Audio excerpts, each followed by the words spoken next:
Got to start the timer, that's great. Whoops. I had to reset the timer because it was busted going from 1080 to 2K. I have no idea what OBS wanted to do. Hey Josh. Hey Robert.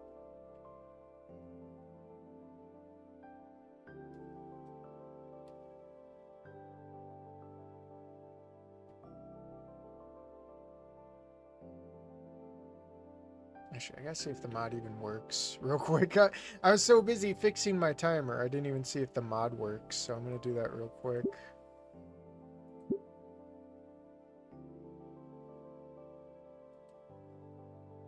Where the hell is my mouse? I can't even see my mouse on this for some reason. Okay, it looks like it works. I'm gonna go to main menu. Where the fuck is my mouse? I cannot see. Is it because I have the controller plugged in? Hold on. I cannot see my mouse on this. Hey, Dr. Coconut. Well, I mean, I could use arrow keys and spacebar. That would probably also... You know what? Hold on. It would probably help. I have Bejeweled running. Should probably close that. I'm not ready. That's why I got the timer.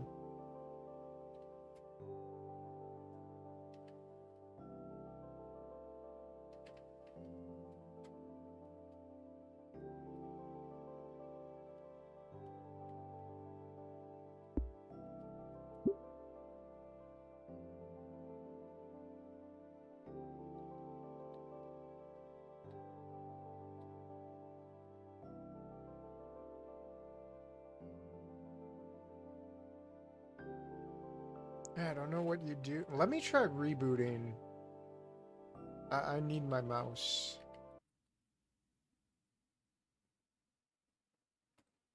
Try it again.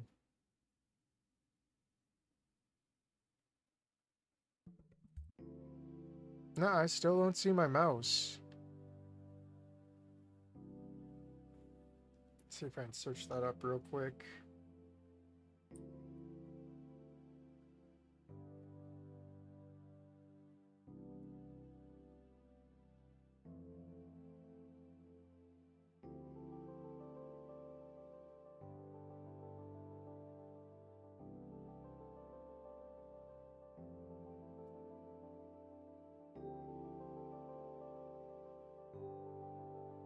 Man, there's nothing helping me.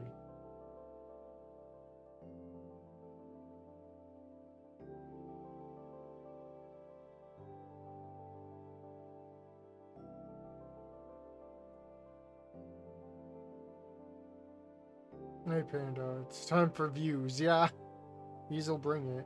Hey Tiamat.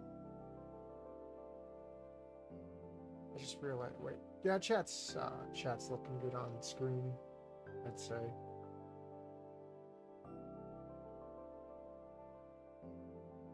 I don't think I resized anything in the BRB, so I'm definitely not ready for anything.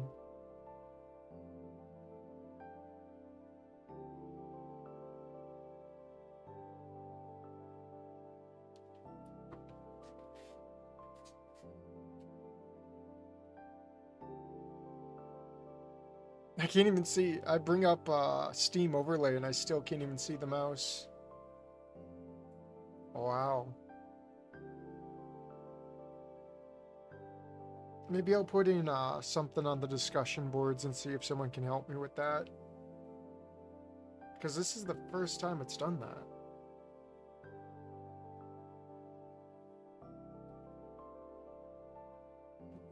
Wait. Oh, you can't see my mouse. Wait. Okay, no. I thought it stopped when I hovered over it. But as far as I know, the stream isn't showing my mouse either. But I can see it on the over the timer.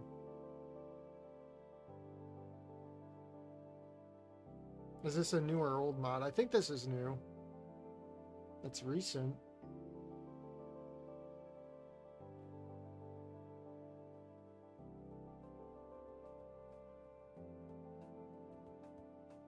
Alright, that's good enough.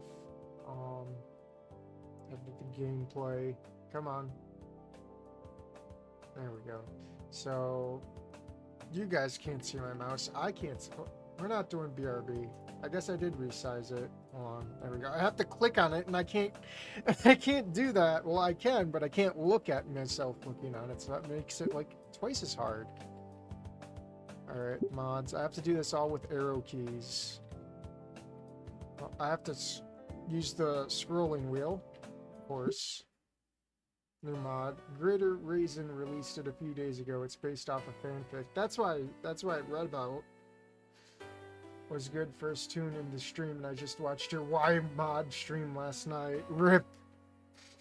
I spent half a year getting to know her. Getting close to her. The real her. Through every barrier she put in the way. Like melting ice to find a star hidden within. There's a Steam Hands mod. Yeah, it's on the workshop. It took 10 seconds to erase all of it. Fuck you, Winko.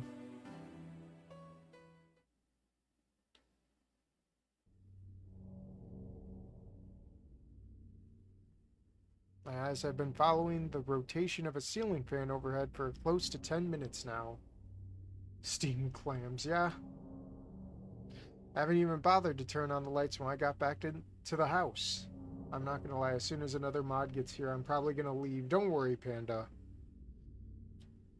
I wanted to go upstairs. I should, but I just don't feel like getting up. The couch was closer to me, and close enough when it came to rest. Not like it helped. I wanted to sleep, but I just couldn't, so I settled for staring. Watching smooth plastic blades gliding in the dim shade of the living room, focused in on a glimmering point around 3 o'clock, where moonlight peeked through the curtains and kept hitting the fan. Hello, by the way, I'm an avid watcher of your streams after they finish up mostly, so this will be my first time watching a live playthrough. Thank you. Thanks for jumping in. It was a visual white noise, something to zone out to while I kept replaying the events of the night in my head, trying to narrow down the exact moment things had gone wrong. Gone wrong was an understatement. I think my vocabulary lacked a phrase powerful enough to capture how completely fucked the night had become. Cataclysmically wrong, apocalyptically wrong, too dramatic, yet it didn't even come close.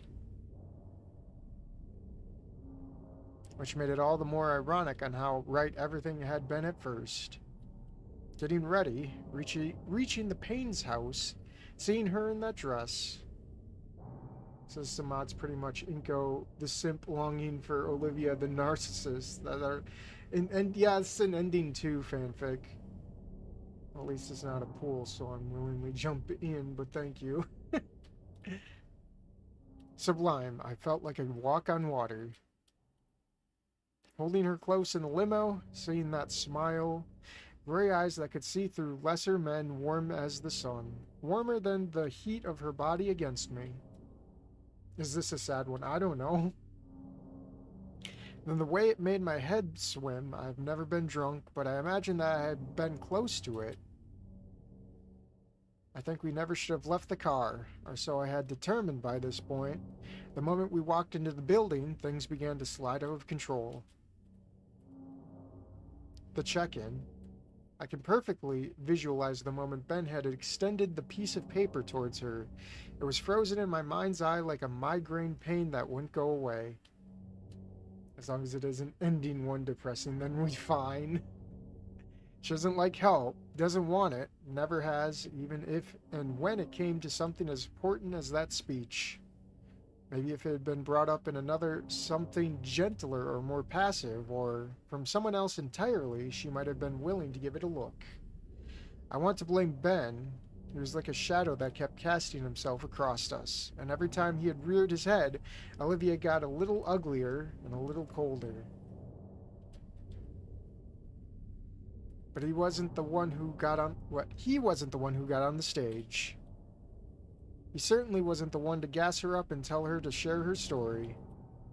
To tell her to open her heart to a student body that had treated her like dog shit for years, without helping her prepare at all.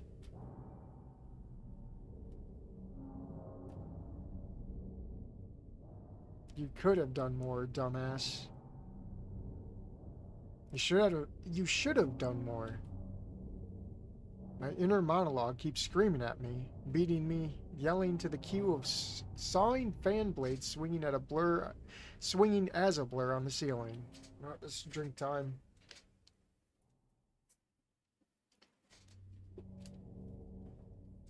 Like if I whip myself enough, time will begin to rewind, like I could get a second chance, reload a checkpoint, shove myself in Destiny's path, and force it to redirect. Yeah, it is ending too. We were talking about it. I wasn't wrong. I could have and should have done more with her, for her, when I had her, when she was my everything. And now I have nothing. The world is gray now, monotonous, dull. Every step of the walk home felt like a million miles, yet at the same time it was barely noticeable.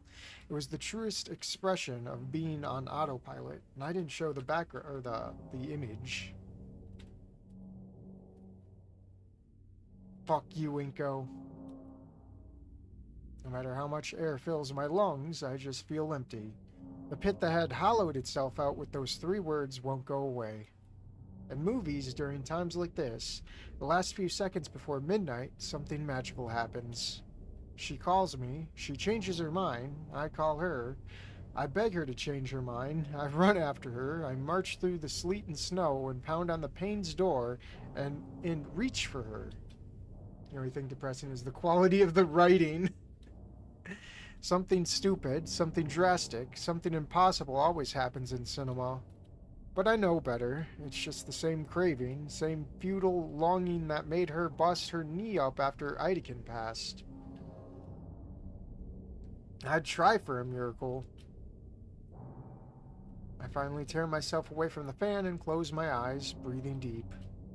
I can still smell the faintest hint of cologne wafting downstairs from my room.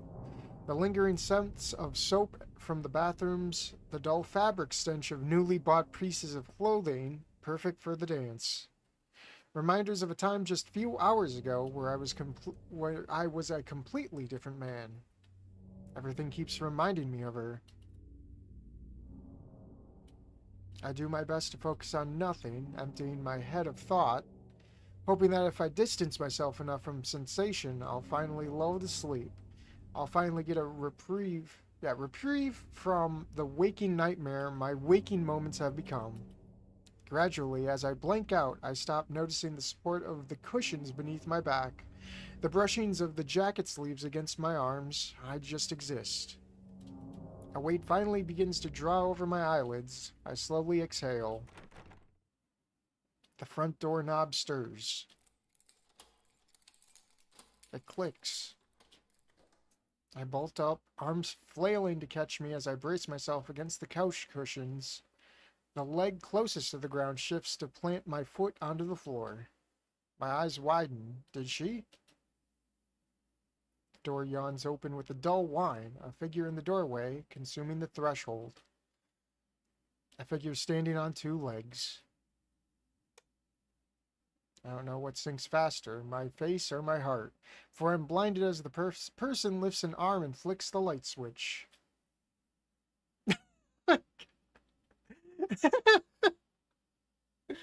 Oh, Mom, Inko.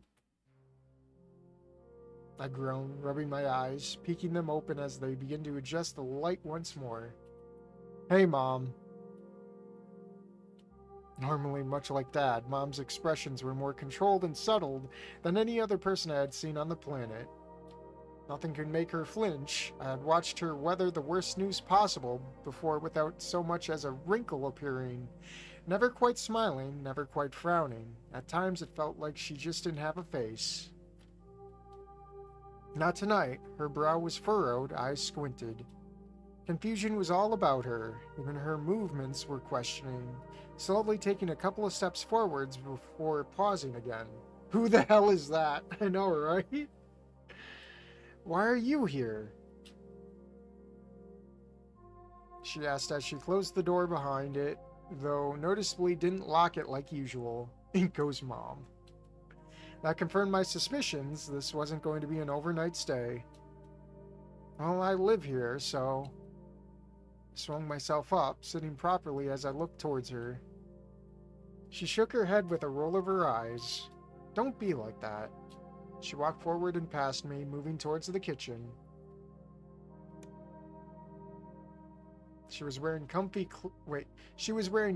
clothing, comfy by her standards at least. Jeans and an Abercrombie and Fitch plush jacket, no doubt a simple shirt beneath, the kind of apparel normally reserved for plane rides in our households. It's your night. It's your night, is all, she continued, setting her purse on the island in the middle of the kitchen. The formal, I figured you'd be out with your girlfriend or over at her godparents'. I grimaced, looking towards the floor. When I glanced back at her, she had her hand sifting through her purse, but had paused to stare at me. That look had returned to her. What happened? What didn't? Huh. There was a lot. And we are not together anymore. It feels strange to say it out loud, like I should be talking about someone else. What's more, though, it hurts. School dances are always full of drama. Sigh. I'm sorry, Inky. I know it sucks. I've been there. I quietly nod, looking away, back at the floor. My hands had come together by this point, gently holding each other. Mom took the silence as initiative. I heard her walking a bit closer to me. As she began to speak further, I looked in her direction, finding her leaning against the nearest arm of the couch. Maybe this is a sign of some sort. Things happen for a reason. What do you mean? I mean, well, we're only going to be here for 6 more months at most. You wouldn't have lasted long distance, you know that. I always figured we were going to go to the same college. Why? She'd be going for art, if she ever got anywhere to begin with. The campuses you're going to see next month aren't really known for their creative programs. Oh my god, Inko's dad is Slender Man. That'd be funny. Cult leader? I'm not a cult leader. Yeah, she was going to go for art, and I was going to go for photography. Honey, I think you know that's not a good idea. I can feel my face grow stiff, my eyes harden. Mom, no. Inko. We brought you to St. Hammond because you wanted to pursue this camera stuff, and it hasn't gone anywhere. You've been stuck in the mud for a semester with nothing to show for it. This was the place to figure it out, and it wasn't good enough. Maybe it's time to accept that your father and I know what we're talking about. I don't reply. I look away from her, off somewhere else, towards a canvas display hanging on the far wall. On anything, really. I just want to ignore this conversation. But she presses on. We can get you an internship with the company by your sophomore year. If you do good, you'll have an offer for full-time the moment you graduated. I feel my face getting hot. I don't want to do what you guys do. You clearly don't want to do photography either. You had some of the best in the field teacher your whole time here, and even he couldn't. Do not talk about Eidekin like that. My tone is a warning, and my stare is firm. It's a degree of severity that I've never given my mom before, one I didn't really think was in me. She returns it, glaring at me before her eyes squeeze shut, and gives a long sigh. We shouldn't be having this conversation right now, she said, pushing away from the couch. I'm sorry, you've had a long night. Me and your dad, you know we love you, and we just want what's best for you. Speaking of your father, she clicked her tongue, pulling her phone out of her pocket. If I waste any more time, he's gonna kill me. She begins to walk deeper into the house, towards a room that they had converted into an office, the few times they had been here. Where's Dad? Why are you back home? Out in the car, keeping it warm. I hear her shuffling through file cabinets as she speaks, raising her voice to remain audible through the walls. Corporate landed a supplies deal with another client last minute this morning. Needed us to redirect and settle with them before the window of opportunity expired. We didn't have our files for their case with us on our last trip, so we had to dip here and pick them up. We'll be on our next flight by midnight, provided we don't doodle ass around in traffic. I nod to myself. Even when they come home, it's for work. It's always work. Will you be back for Christmas? Probably, but you know how it goes. We'll have gifts whenever we do make it back, I promise. Figures. I huff, flopping back onto the couch. As I begin to shuffle back into the cushions to try and get comfortable, I feel something crinkle in one of my suit pockets, jabbing at my ribs. Grunting, I pull it out. It's a folded up piece of paper, a little crinkled now due to pressing against me. Carefully, I unfold it.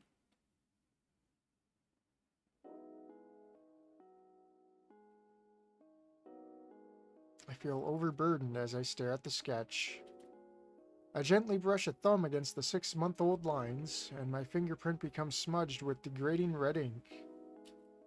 I can hear Mom walking back through the house, getting closer.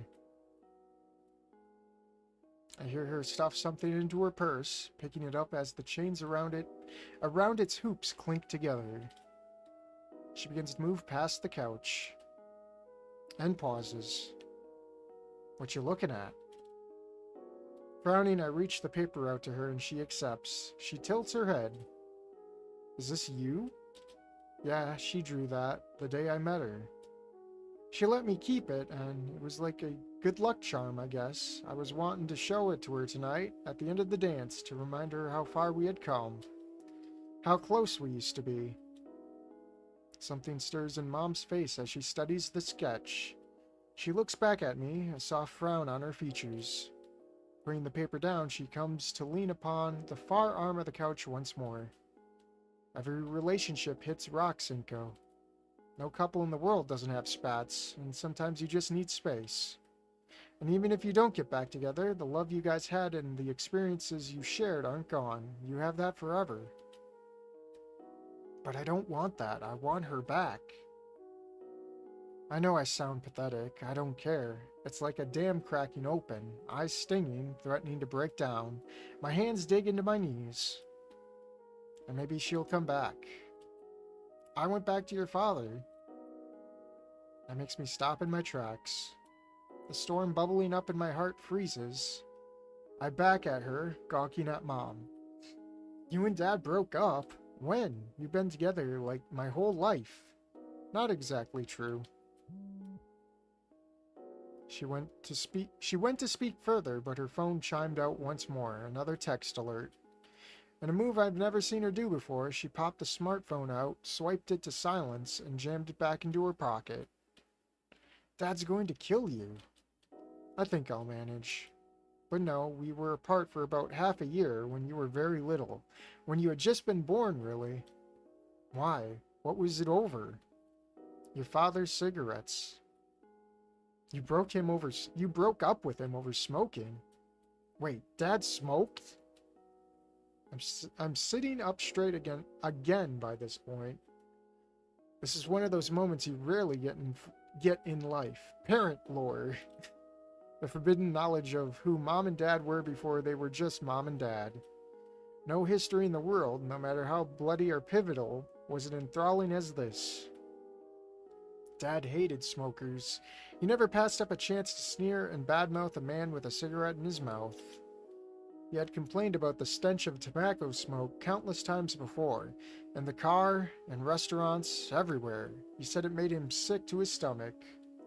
Damn, didn't know Slender Man smoked. He went for a pack of smoke for 6 months.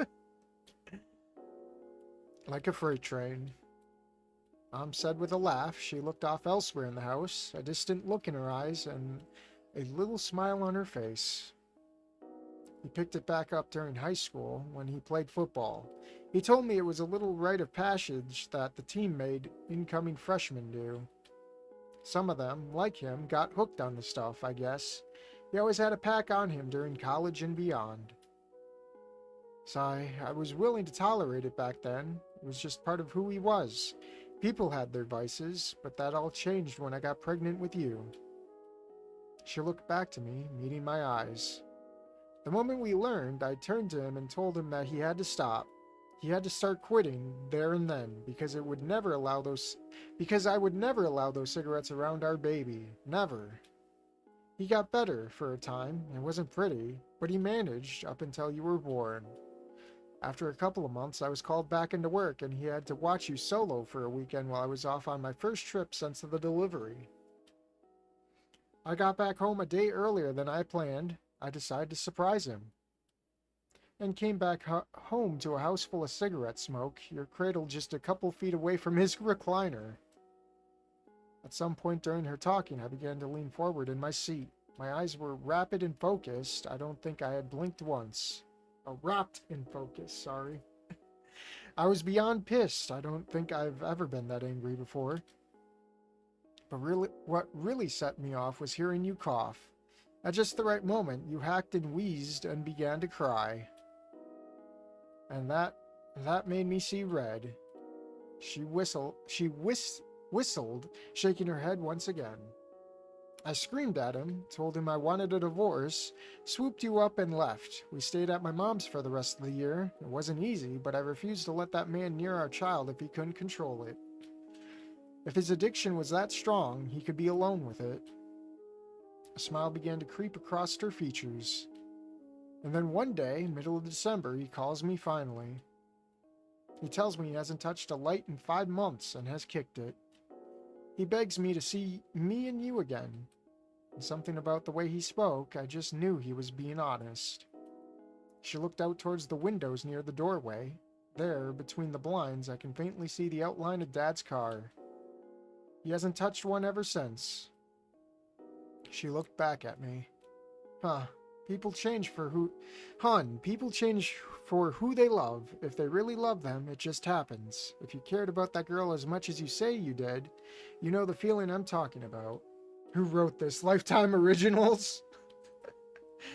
I nod slowly. And if she feels that way too, she'll find it in herself to make the difference. It's on her, even if, from what I've heard, she's got a hell of a lot to sort out. How do you know about Olivia's problems? It was the first time I had said or even thought about her name since coming home. Mom scoffed. Mother's talk, Inky. Do you really think I'd let you go over to another family's house this long without at least shooting a text over face slab? I hadn't considered that. At the very least, Mrs. P never really brought it up.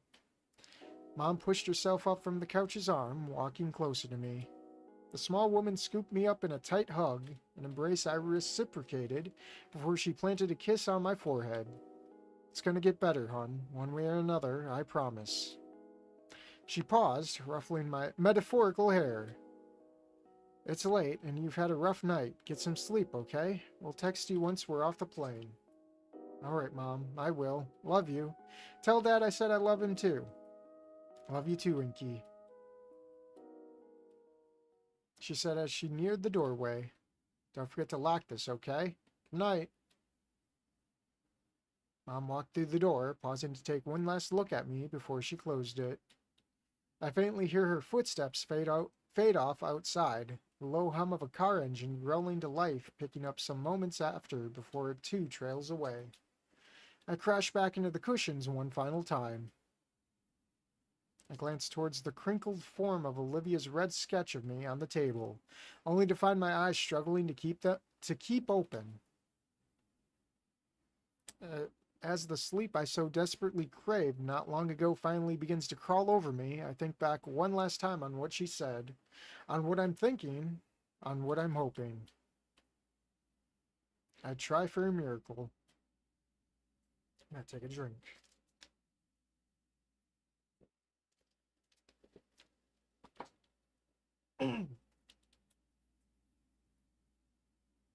1 week later. At first, I kept wondering whether or not my parents would actually make it back in time for the holidays, for once. By the morning of Christmas Eve, I stopped. I hadn't sent so much of a text or call since Mom found me that night. I knew better. They weren't going to be here. Lock the door, Inko. It never happened. Not that I really recognized that it was Christmas Eve today. It was just another span of consciousness that had become my life since that night. I'd spent my time since the formal just existing, doing the bare minimum to fit the definition. It's all I had the energy and willpower to muster. Nothing had any appeal to it. What little I ate tasted like air.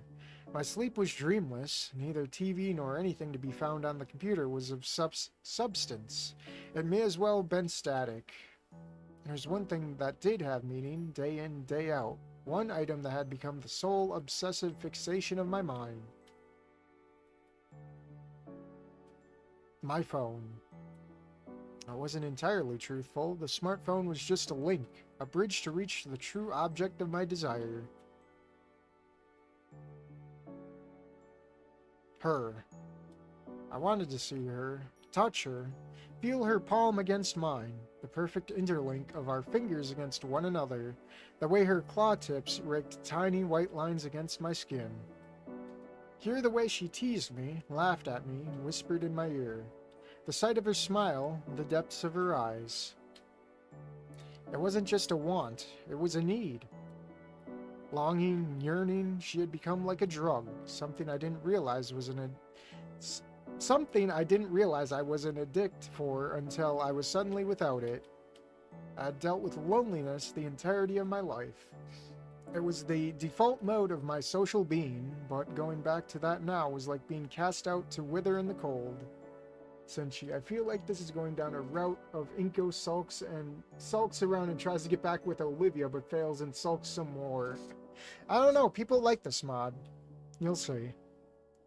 I'm pretty sure it's gonna get more positive. I wanted her back. I needed her to take me back. The Messenger app kept drawing me back in, time and time again. At first it had been out of a sort of homesickness. Even if she was gone, our texts were still there. Every little exchange, every shared doodle. At night, when I couldn't close my eyes, I found myself doom-scrolling through their contents, reliving the pain I thought had gone away until I finally forced myself to put it down. It stopped being memories by the second morning. It warped into temptation. She was right there, even if I couldn't physically reach her. I could still text her. Communication was possible, and that meant that there was a way to fix this. I lost track of the amount of messages I drafted.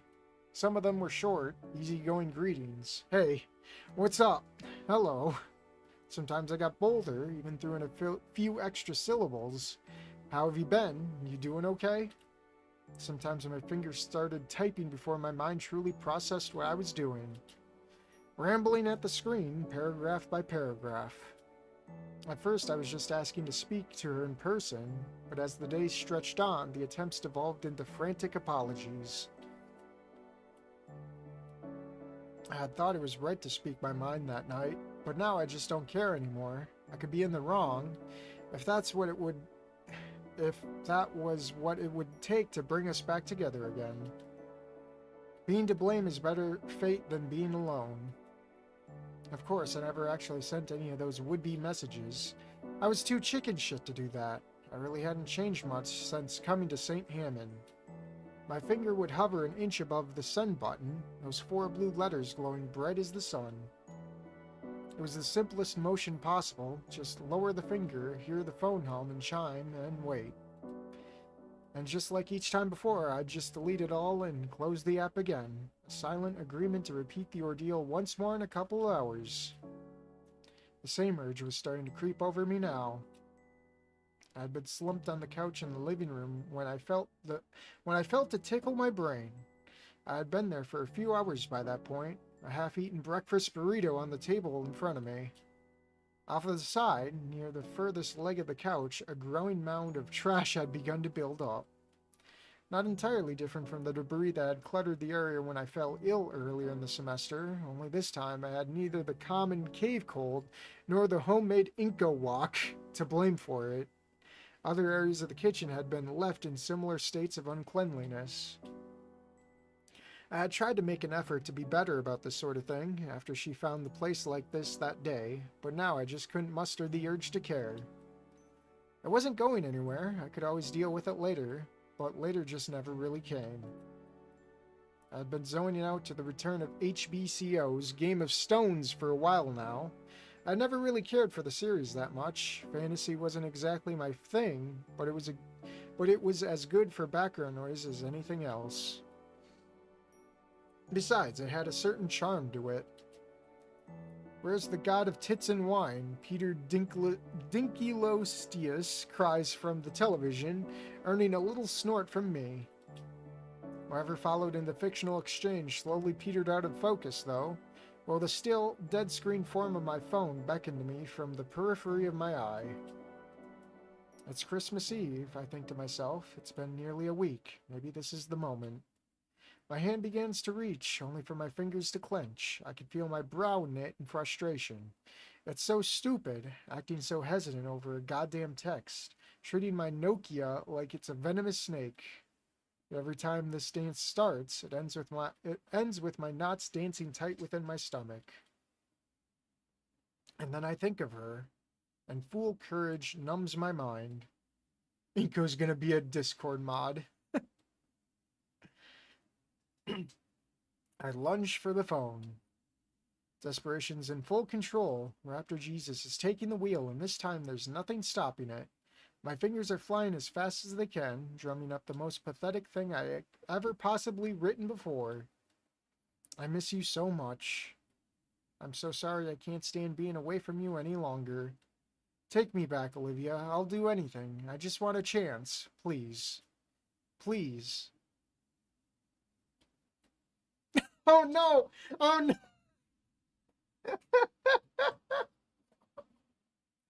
Oh boy. We got blocked, guys. We got blocked.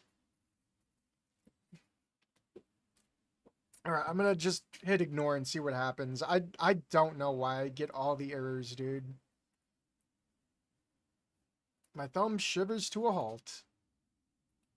I look around at the walls, at the kitchen, at the men in funny costumes screaming about a northern king on the television, at the pile of trash a few feet away from me, hoping that one of them might be able to advise me, gas me up.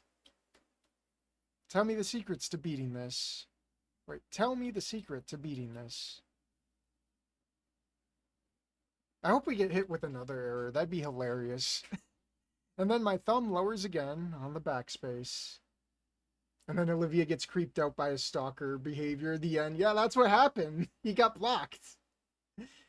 Bro's texts were so cringe, even the game didn't want to deal with them. Coming to the stream in the right moment, I guess. Yeah, that's what happens. Bit by bit, my latest attempt dissolves until it's finally reduced to the first line. And even that is cast aside, replaced with one word. Hello. Hey. I feel tension building in me. A push.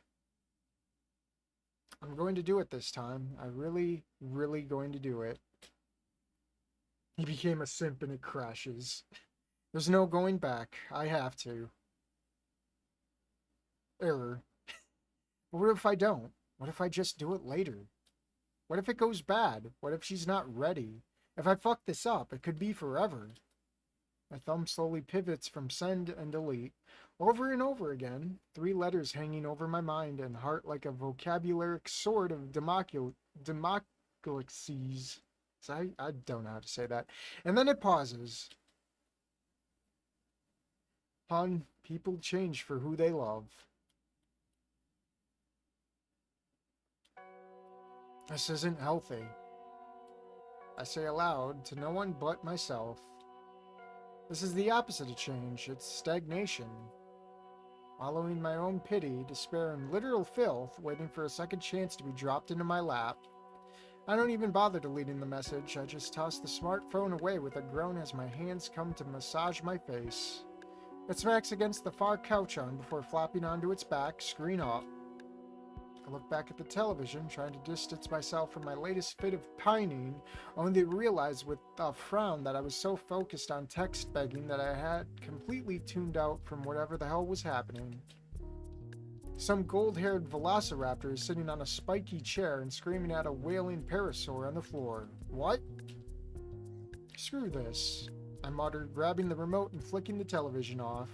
As the screen dims down, I push myself to my feet, taking the moment to stretch my arms. I resolve to go lay back in bed as I struggle to pop my back. Maybe by the time I wake up from my nap, some Christmas Eve magic will solve all my problems. It's the most wonderful time of the year, after all. Fat chance. I start moving towards the staircase. Now let me guess, the message send. The little hum may as well been a thunderclap, piercing the growing silence of the living room. I freeze dead in my tracks. My phone screen's lit up. A message notification has appeared, waiting to be unlocked. My heart begins to pound in my chest. Oh shit. Oh shit! Is this it? Did the send button get pressed when the phone hit the chair arm? Did she text me on her own? I stumble over my own feet in my haste to reach the device, tripping and falling onto my knees, my chest crashing into the seat cushions as my hands fumble over themselves to try and grasp the phone. Fat-fingered, it fumbles out of my grip before I can even catch it. Finally, I raise the screen to face me. Did she change her contact picture? Because that looks an awful lot like... Hey man, you alive? Damien. God damn it. Angry disappointment comes crashing out of the emotional high that had crescendoed inside me but seconds prior, only to gradually fade into a simmer. No, this is still good. I haven't heard from anyone since the formal. I haven't talked to anyone since my brief exchange with Mom. Period. Something was something. Oh, I get it. Not to mention, he would know how his adoptive sister is doing. He could have had an in. I draw a breath. No, not going there anymore. If she wants to contact me, she knows where to find me. I need to get past this. I begin to shoot back a reply. Yeah, I'm here. What's up? Typing animation bubbles up beneath, fluttering dot by dot, until finally Damien stops typing and doesn't resume. I can feel a frown forming at my lips as a pit settles into my stomach. I had been so consumed with the fallout of the breakup that I didn't really consider how it would affect my connections with everyone around Olivia. Time with the Pains was likely a distant memory. Maybe this was just Damien's way of tying it off, saying goodbye and setting boundaries before the final semester started. Oh God. Just as I began to ponder where the hell I'd be sitting at lunch from here on, the phone screen slammed into a new animation. This is Inko with a score of -2. Not only did he not make any correct choices, he regressed. Yeah. I was receiving a call from my foolish, frilled friend, the brick buzzing in my fingers. I don't hesitate. I slam the accept key. As I bring the phone to my ear, I can begin to hear a familiar voice crackle through. Yo, Inko, good to hear from you, buddy. How are you doing? I want to say a dozen different things. I simultaneously want to act cool and collected, but also spill my guts out to him. Act normal sounds good, but hearing the first other voice besides my own after nearly a week's worth of solitude with my own depressive thoughts has made me oddly emotional. I settle on a little of everything. I've been better. How about you? I can hear him sigh through the phone. Pretty much the same here. It's been a rough week. Sorry if you're not in the mood to talk. It just seemed easier and faster than texting, you know? No, that's cool. It's good to hear from you. You too, He paused. I can practically hear the gears in his brain turning through the speaker. Ending 1. Date Damien, no! Listen, Inko, this is gonna sound really stupid, but... Have you seen Olivia today? At all, anyway? No. Wait, what? Why? What's going on? I had properly sat back on the couch by this point, but as the implications of his questions began to fully sink in, I found myself rising to my feet. My eyes had to be wide and white as eggshells. Me and Dad went out back to check the pool, make sure it wasn't flooding over. When we come back in, Liv's door was wide open and she was nowhere to be seen. Tried calling her, but she isn't answering. She hasn't been good since the dance, Inko. It's got us all pretty rattled. So you're sure you haven't seen her? The more he speaks, the more I can hear the hints of real brotherly fear and concern in his voice. This is perhaps the most serious I have ever heard him talk in the half year I had known him. Inko and Damien forever. What's more, though, the mention of a pool flooding confuses me. Marching over to the nearest pair of blinds in the living room, I peek them open, only for a memory to surface as the outside world greets me. I hadn't left my house since that night, but I had heard over the news that the warm front had moved in, but a day after the shit hit the fan. It was still chilly out, frigid for the dinosaurs, but most of the snow had melted. Outside, all I could see for miles was damp grass, and stray clumps of stubborn white thick piles of snow that kept themselves cool enough to linger. It's at once a comfort and a problem. Her wheelchair isn't likely to get messed up or stuck now that the blizzard's gone, but that also meant she was free to go wherever she pleased. And considering everything... No, I haven't seen her. Promise. Why would I? You know what happened, right? Yeah, I know. I know, it's just... Shit, man, I don't know.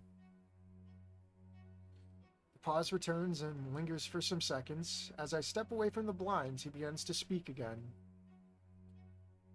Actually, tell me, what happened that night, Inko? She seriously didn't say anything about it? She said and did a lot of things, man. She was pissed at the world. I want to hear it from you, though. Your side of the story. A fresh pang of regret needles its way into my chest as I begin to recall the events of the night, as I knew them. I remember seeing Damien shocked in the crowd. Following Olivia's outbursts on the stage, I figured there would be a good enough place to start. I managed to get her outside and got her to stop. I tried talking her into going back and apologizing, tried convincing her that things could still be salvaged. She just wouldn't listen to me. It was like the more I said, the angrier she got. Admittedly, I lost my temper a little. How? I was scared shitless about her actions might affect all of us. No, just me. I let it out. It was a slip of the tongue. I don't think I meant it. I was just overwhelmed. He hisses sympathetically. I can imagine the wince on his face. Bad move. No shit. After that, she just locked me out. I said I didn't know her and that she didn't want me to help her. And then she... Fuck you, Inko. She left. Haven't heard from her since. Yeah, that sounds about right. Damn, dude, I'm sorry for you.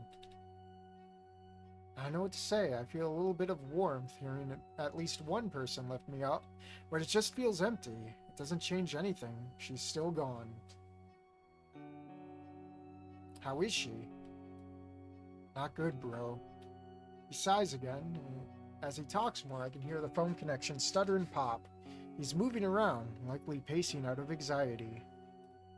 She's gotten angry before, real angry, but after she got back that night, it was like she was on a warpath.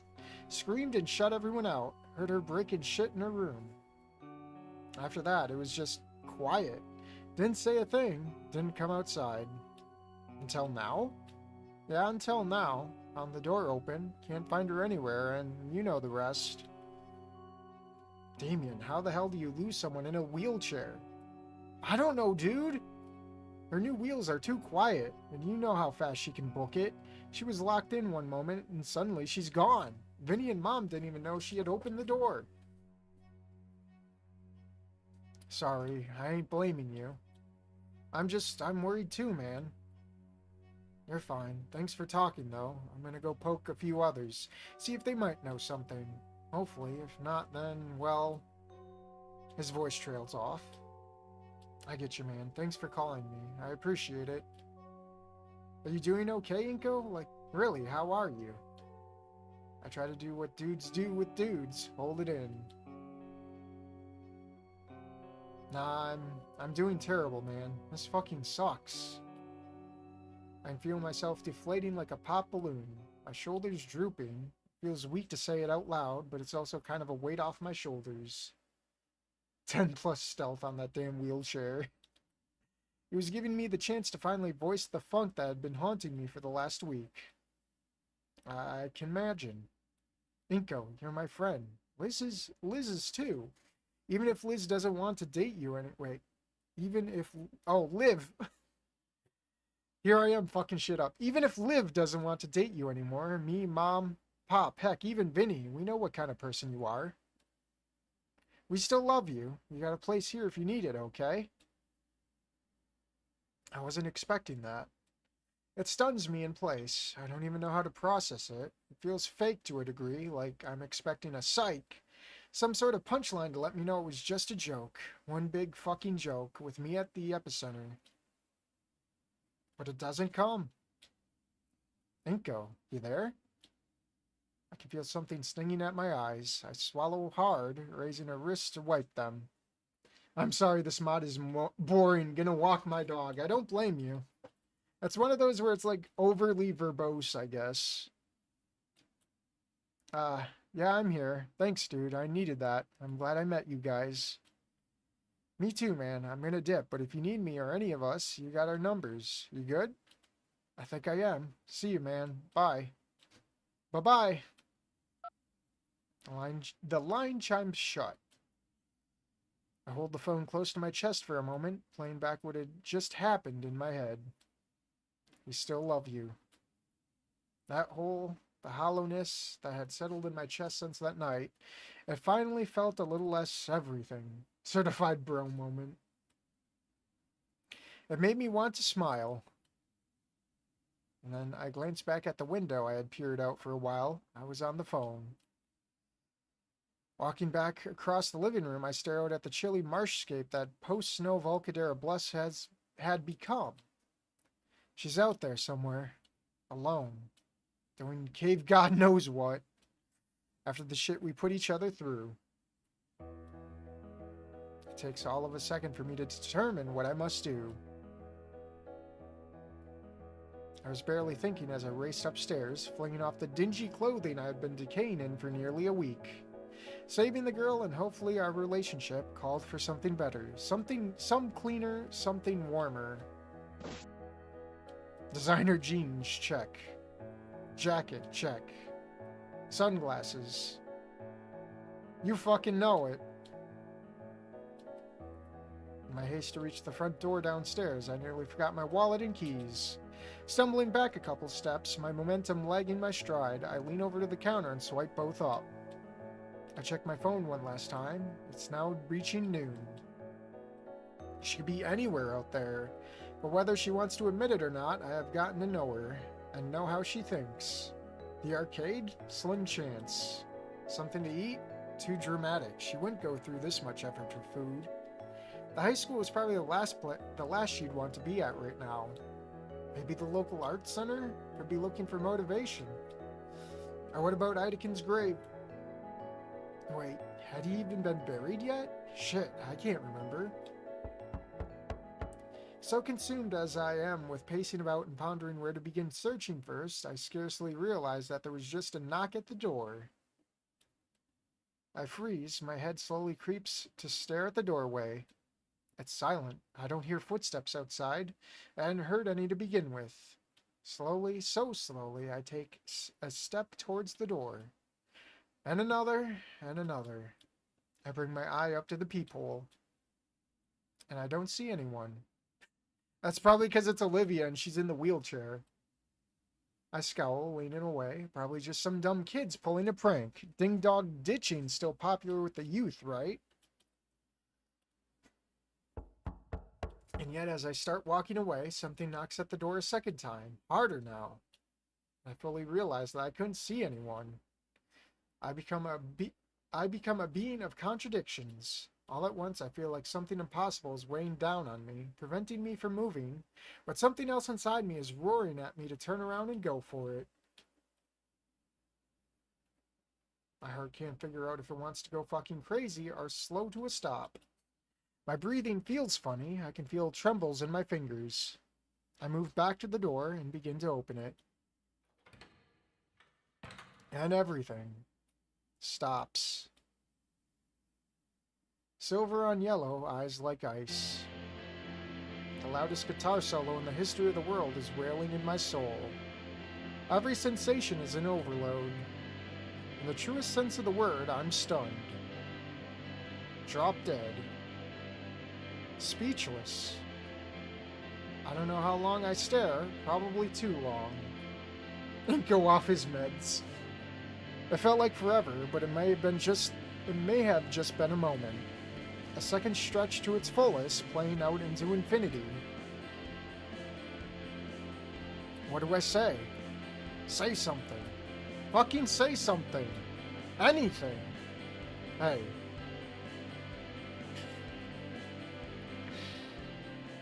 Oh boy. Fucking worse for wear. Stop staring at me, dude. I'd remained silent in the wake of her greeting towards me. Quiet and still, too overwhelmed by the sudden nature of our meeting to know what to do or say. Too mesmerized by seeing her again to realize I was gawking at her. Just like during the first few days of class. Nothing really has changed. Except for her expression when I first opened the doorway, she had been looking up at me with wide eyes that were full of uncertainty, her expression timid. But now her gaze had narrowed into something withering, a tiny scowl on her snout. Bags had returned under her eyes with a vengeance. She clearly hadn't been sleeping much. Oh, sorry. Hey. Silence began to stretch between us once more. Our eyes remained locked, waiting for someone to break. I blinked first, glancing up and over her shoulder. I took the time to clear my throat. Why are you here, Liv? Can I come in? She ignored the question, looking back to her. She returned the glance for a moment longer before looking away towards her lap. It's cold out. I huffed softly. I was hoping for more, but she wasn't wrong. It was oddly chilly out for such a damp day, which meant it was twice as worse for her. I couldn't just let her linger in the cold. Yeah, of course, I said, shuffling back out of the doorway, keeping it open for her. Olivia wheels herself in without another word.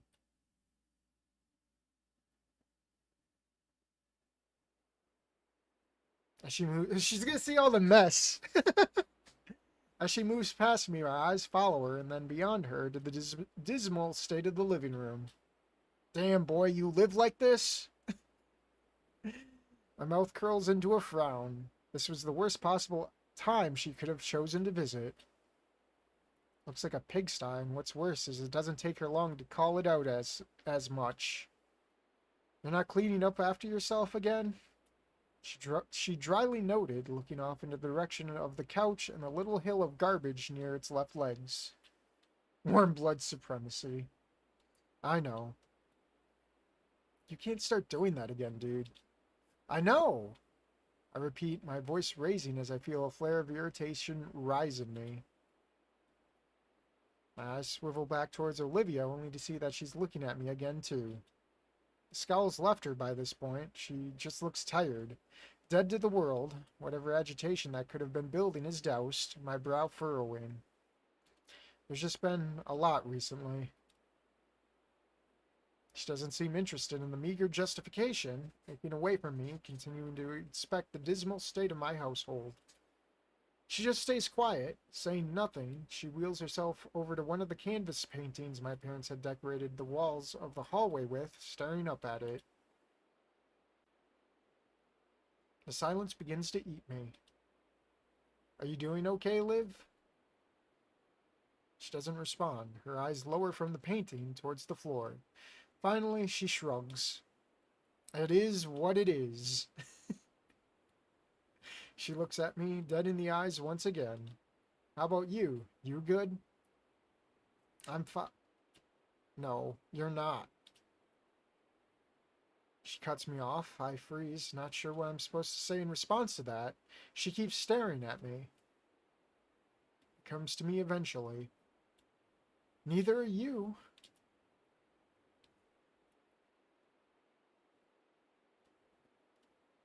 Nothing I'm not used to. I'll survive. Kind of expected it anyways. My heart twists. She's staring at something else on the wall now. This is far from ideal. Definitely not at all how I wanted our reunion to go, but it's something. Maybe she wants me to push the issue. Do you want to talk about what happened? No. There's no hesitation. She doesn't even do me the courtesy of running me through with her eyes this time. Something new boils up now. Anger. It's like she's tormenting me. What the fuck is the point of this? Then why are you here, Olivia? There's an edge to my voice, my volume risen by an octave once more. That's enough to make her look at me again, though her dour expression doesn't do much as shift. It's enough to knock the wind from my sails. I take a step closer. I can't do anything if you don't tell me, Liv. Please. She looks away once more. A green hand rises to rub the back of her neck. Her eyes hood themselves for a moment. Remember, on the 3rd, a couple weeks back, you wanted me to come over and try to help you with the fundamentals again. I should probably drink.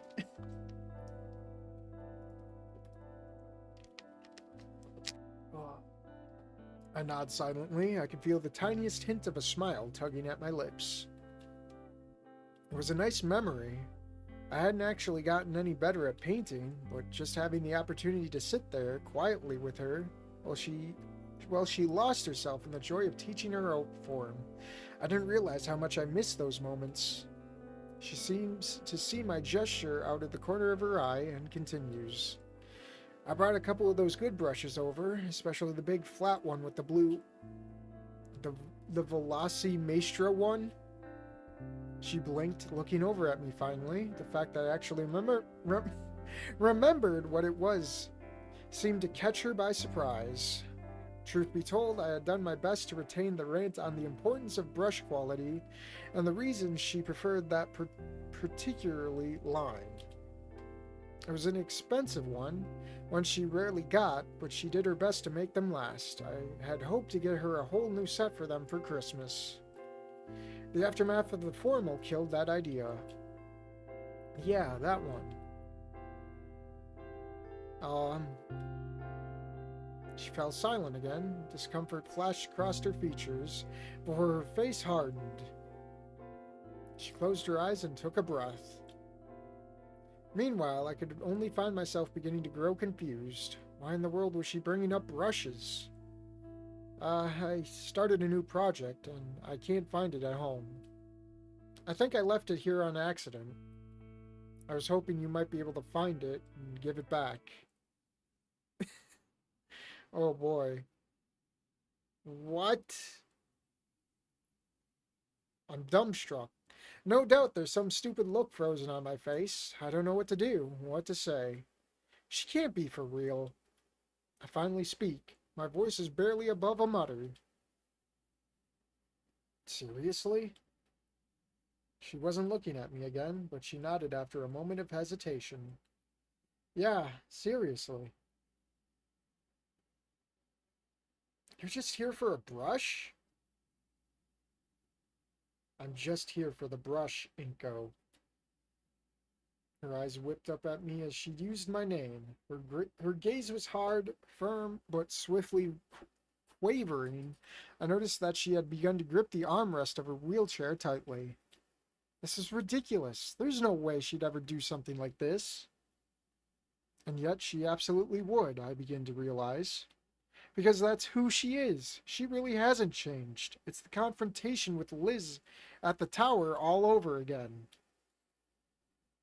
Once more, Olivia puts the smallest personal need before the thoughts of anyone that's close to her. Or at least used to be. Fine. I say after what felt like an eternity. I say the word harshly, and I know this because she looks away from me with a frown. I'll go check my bedroom. Just stay here, I guess. Okay. Not another word from her. Not even so much as a look. She turns in my direction, but wheels herself past me, seeming to go wait by the doorway. My eyes follow her for a moment, and it's all I can do to stare. I'm speechless. My heart's no longer beating out of my chest. It just feels like it's going to implode on itself. A disgusting, ugly, and poisonous feeling that I could only describe as the absolute definition of rejection saturates every inch of my body. Finally, I just shake my head. Step by step, I begin to make my way towards the staircase. Halfway up it, I pause, looking back in her direction one last time. She's pulled out her phone and seems oblivious to my existence. It's enough to make me continue the rest of the way upstairs. As I enter my bedroom, I feel the overwhelming urge to topple face first into my mattress and die there. This is a fresh hell, unlike anything I've ever experienced before, to go from such a soaring height of overwhelming hope to this. Indescribable misery. It's beyond fatiguing. The only thing that really stops me from doing so is the singular anger I feel for this fucking paintbrush. The literal tool that my ex-girlfriend holds at a greater value than me. I want it out. Out of my house, out of my life. And I'm finally beginning to realize that I think I want her to go with it.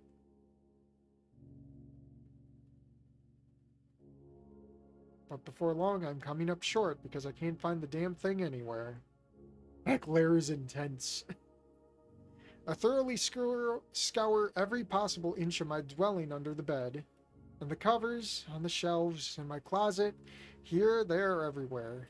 Before long, I've done an inventory of every part of my room, and I'm still coming up short. In desperation, I began looking in locations that wouldn't make sense. By the time I open my third clothes drawer and still come up empty, my growing frustration over this whole mess is enough to cause me to slam it shut. I bury my face in my palms for a moment, groaning to myself. I can feel tears starting to menace my eyes, and I just squeeze them tight with a scowl. No, she doesn't deserve that anymore. She's not worth it. Don't be weak enough to give her any more of yourself. I force myself to my feet, but as I do so, all the crouching I've been doing finally causes my phone to upend itself out of my pocket, flopping onto the floor with a dull thunk. The force is enough to cause it to activate, displaying my still open conversation with Damien. I was having a mental breakdown over a brush. It occurs to me it's probably a good idea to update him on the situation, and I pick up the phone and begin to type towards him. Hey, you still around? It only takes a few seconds before he begins to reply. Yeah, what's up? Olivia's at my house. What? Why did you... What? The typing animation pops up and then disappears 5 times in rapid succession. Literally me. Suddenly, the phone erupts in a pickup tone as Damien's image spreads across the screen. I answer and begin to bring the phone to my ear. She's at your house! I jerk the phone away with a hiss. Shit, ow, dude, chill. Yeah, she's over here. When? You said you hadn't seen her when we talked, dude. We've been off the phone for like half an hour. I bring my hand to pinch the bridge of my nose. Yeah, and I was telling the truth. She showed up at my door 5 minutes after you hung up. Is she okay? She's a bit cold. But otherwise, yeah. Let's Inko. What? I'm still here. A garbled mess of blurred noises over on his end. Am I losing him? Hello, Damien, you there? Inko? I should have guessed the others might want an update. Hey, Mr. Payne. Sound like you've been through hell, Inky. You good? I try to do what dudes... No, not at all. I probably should have guessed as much. There's a long pause. I can hear him audibly sigh. Why's Liv over there with you, son?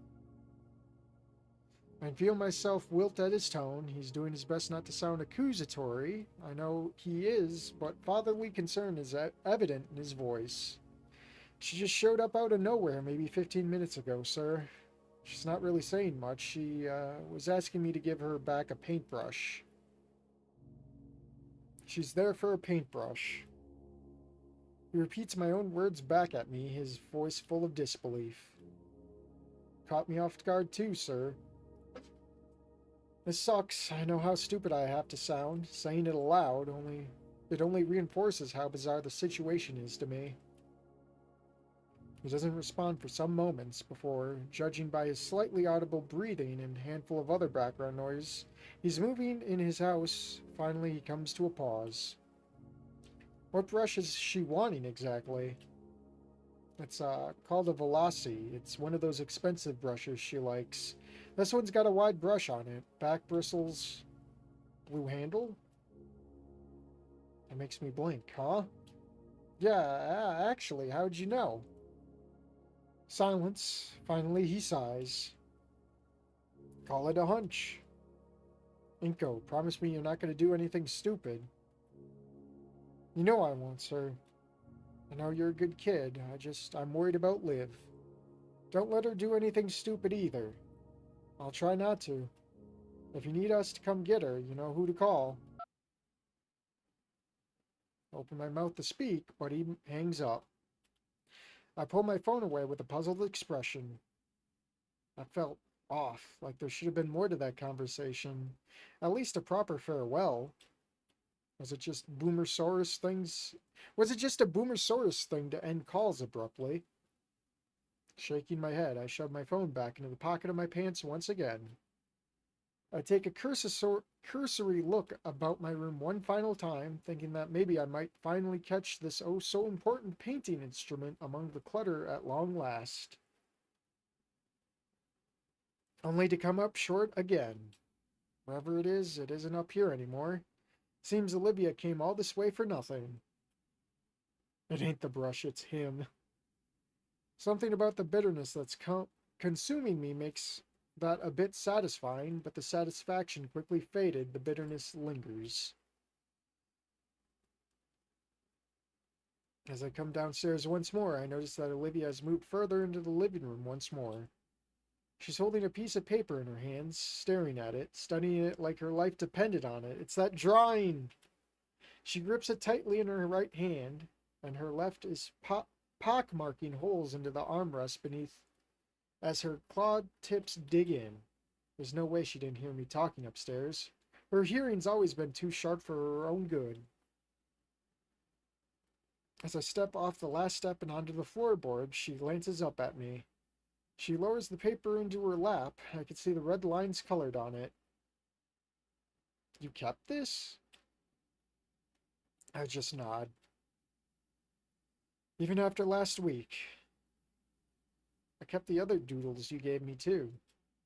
Which ones? All of them. Why? I can feel the pulse quicken. I clench a hand tight, rubbing my knuckles. I don't want to do anything stupid. I won't, but this is... You know why. No, I don't. She grumbles back, casting her drawing back onto the table. I don't understand you. You've got no reason to keep this shit anymore. Why not just get rid of it? I don't want to get rid of it, Olivia. It's just junk. It doesn't have any value anymore. Just throw it away. No. Why? Because I still love you. Why the fuck would you still love me? As our voices raised, I had unknowingly stepped closer. Olivia was snarling at me, her whole body shaking with anger and frustration, almost a mirror image to the furious quivering that had engulfed her outside of the formal. She had braced her hands against the armrests and looked ready to launch herself out of her seat at any given moment.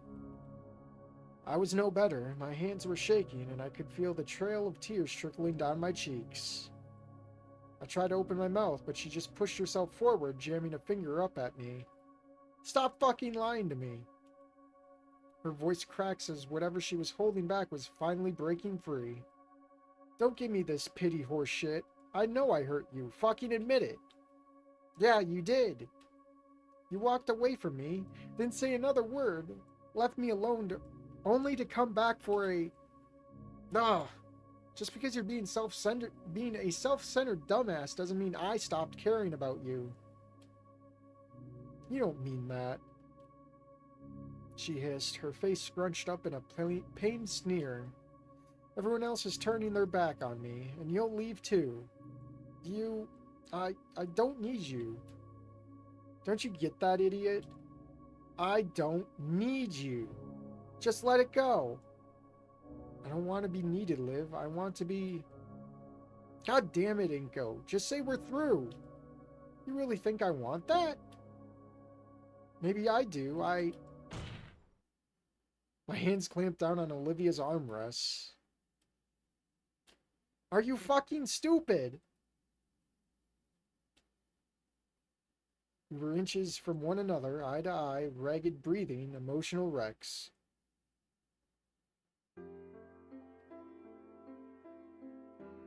I don't know who lunged for the other first. The kiss... Hey, we actually get to kiss the gator this time. And it had to be a mod that did it. Now that I just realized. The kiss wasn't our first, but it was by far the least pleasant. Our faces smashed together roughly, forcefully, the passion of the embrace causing us to discard comfort. Our tongues met as claws and hands grappled upon the other's body, squeezing, grasping. I felt pain butt up from my shoulders as the Baryonyx's talons dug through the fabric and into my skin. We tried to mumble things towards the other in the fleeting spaces between kisses, lost in exchange for breath. Olivia came forward onto me, the two of us toppling onto the floor. We sat, we struggled against the other. It was a blur, like the fragments of a dream trickling into the back of my consciousness. Whatever else had happened today was gone. There was no tomorrow, there was just this. I wrapped my arms around her waist, squeezing her against me, burying kiss after kiss against her neck. I felt faint as I heard and felt her breath within my ear, our claw tips raking along my back, cradling my head. Inko, promise me you're not going to do anything stupid. Fuck. I do my best to rein it in. There's fire riding under my skin, urging me to go forward. I just focus on breathing, eyes fluttering, struggling to stay sane. Pain blossoms against my stomach. I grunt, shifting. Something hurts even harder upon my chest.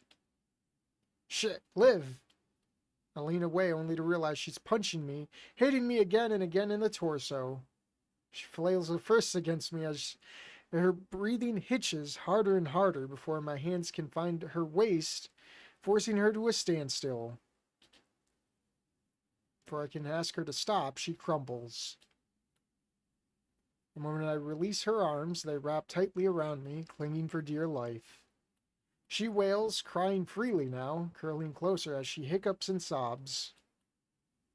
God damn it, Inko. Why couldn't you just make this easy? I don't reply. I don't know how. I just cradle her close, hands gently massaging the length of her back as I rock her until the fit subsides. I'm going to take another drink.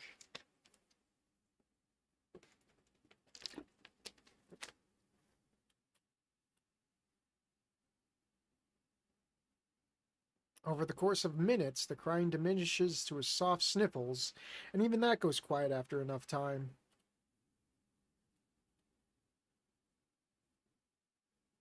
We sit there tangled with one another, clinging to the other, hearing each other's breath, feeling our hearts beat. It feels like hours, but I have yet to move a muscle.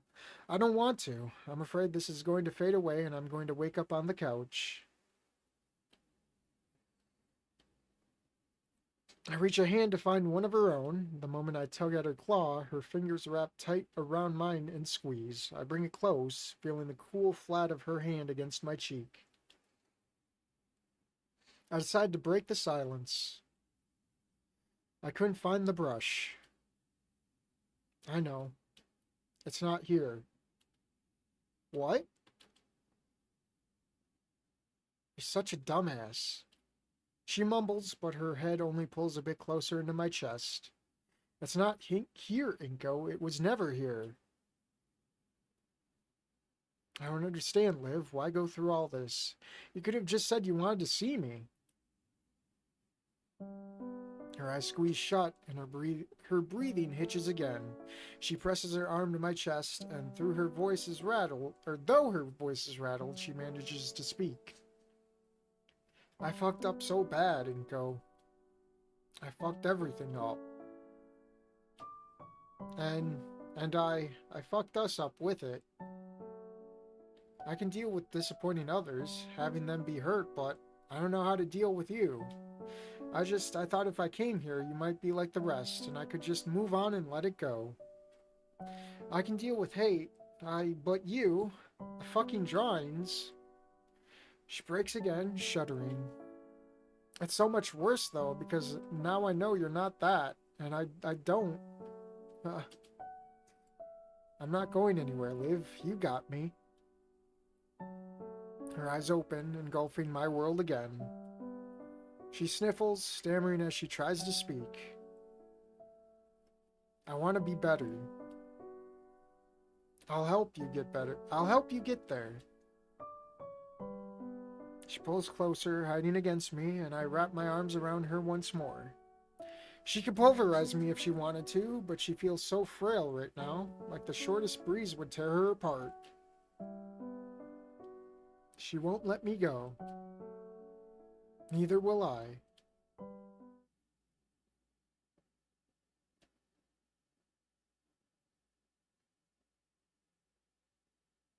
It's snowing. I only realized I had been drifting in and out of sleep when a vibrating hum against my right thigh, followed by a loud ringtone, finally stirred my eyes open. For the faintest second, panic gripped my heart, feeling that the whole thing had been just a dream of some kind, a fleeting fantasy of my dozing mind. The worry faded a second after, though, because I knew that the overwhelming warmth smothering my body, the scent of the sage-colored hair that filled my nose, it was all quite tangible, quite real. And so was she. As I leaned away just enough to orient my arm, I spied the briefest moment of her peacefully asleep, softly snoring. It's gonna go to voicemail at this rate! It quickly vanished, for my ringing phone had begun to wake her, but the swiftness of the sight almost made it all the more precious. Grunting as I focused myself, I jammed my hand into my pocket and pulled my ringing phone free. Without bothering to glance at the caller ID, I swiped accept and bring the device to my ear. Hello? Dude, what's going on? You haven't said anything for like hours now. That's Damien. Of course it is. I bluster my lips for a moment, still struggling to fully wake myself up. The baryonyx beside me grumbled as I shifted further away from her, the movement forcing her to come as well. Smacking her lips, she flung herself up onto her knees. I can hear her grunt as she stretches, a soft pop coming from her back. Come to think of it, I didn't realize just how sore and out of sorts I felt as well. The passion of the moment has been enough to make me tolerate the floorboards, but they were far from supportive, and my everything was beginning to... Inko, you there? Damien's voice snapped me back to reality. Shit, yeah, sorry, everything's good. We've just been talking. Talking? Is that why you sounded like you just got out of bed? Nothing like that happened. Come on. Uh-huh. I can hear him scoff. Well, given that you guys have been talking all this time, I'm gonna assume Liv is doing alright, right? I glanced over at the gator in question, who by this point had managed to get back into her chair and was in the process of settling in, shifting about to get comfortable.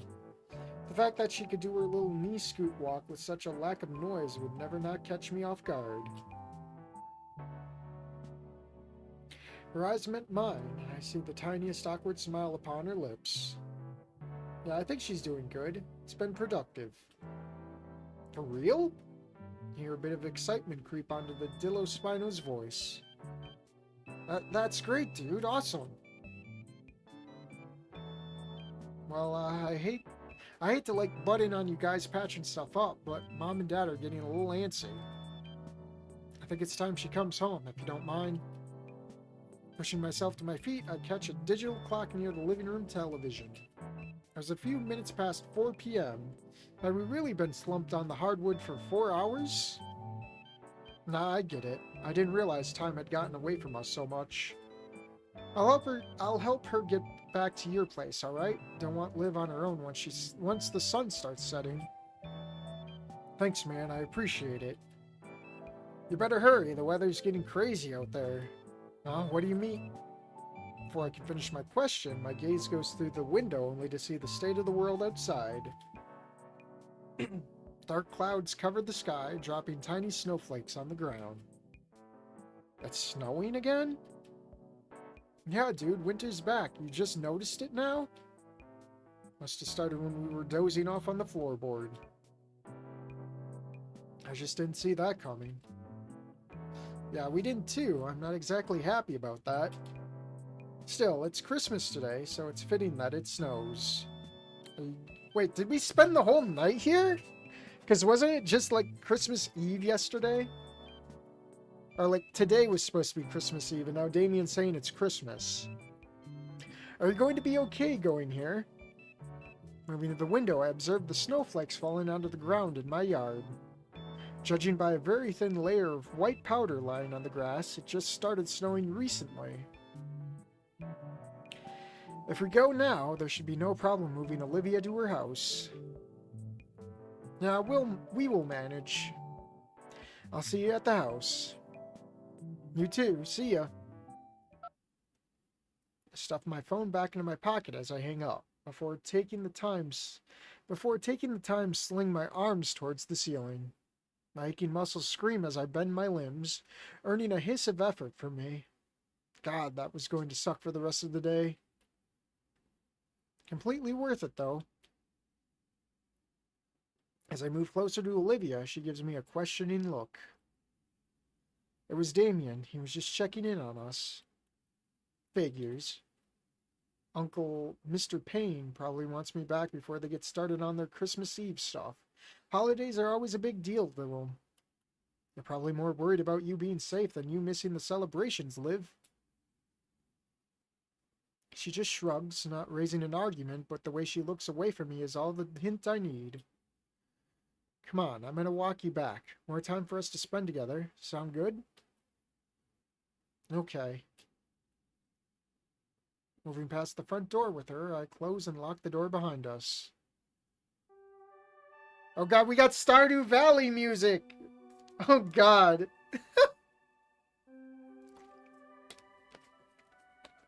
Man, that reminds me, I gotta get my files moved from my old PC onto here so I can continue the Olivia playthrough. I really want to start that back up again. It's just I've been really lazy. Maybe it was just because I haven't stepped foot outside of the house for a week, but the fresh air was crisp and delightfully cool. Maybe a bit too cool. The dark clouds above us darkened the world outside, completely covering the sun. Snowflakes were gently falling down, landing on the ground, on my jacket, and on Olivia's snoot. Some thin layers of snow are already forming on the grass. The pavement, however, still resists, melting all snowflakes upon the touch. If it gets colder, it will be a matter of time before the snow starts gathering everywhere again. Soon we were on the streets, moving side by side on the rough pavement. Olivia didn't make much in the way of conversation, but I was able to distract myself by glancing at all the Christmas decorations that filled the yards of neighborhoods we walked past. Most of them were your usual affair of holiday spirit, the outlines of rain mammoths pulling the sleighs, lit up with bright flashing lights, or stylized statues of Santa Krug. One yard that certainly stood was a ratty single-floor dwelling that had bought one of those 20-foot-tall human skeletons from Cave Depot.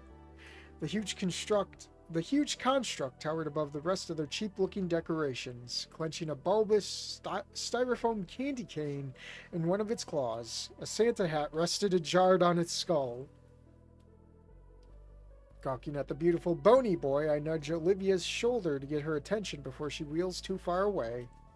She pauses, squinting up at me before looking over in the direction I was staring. She loudly snorted, a laugh soon erupting from her. "That's sick," she giggled, pulling out her phone and snapping a picture of the colossal calcium Kringle. "I'm definitely doing that when I get my own place." I couldn't help but notice that it took her much longer than it should have to capture the photo, and soon realized that her phone was shaking. Rather, both her claws were rattling and her tail was quivering to a similar beat. She's a dino, dumbass. She's clearly freezing. I feel a pang of guilt at what should have been such an obvious off-the-bat conclusion.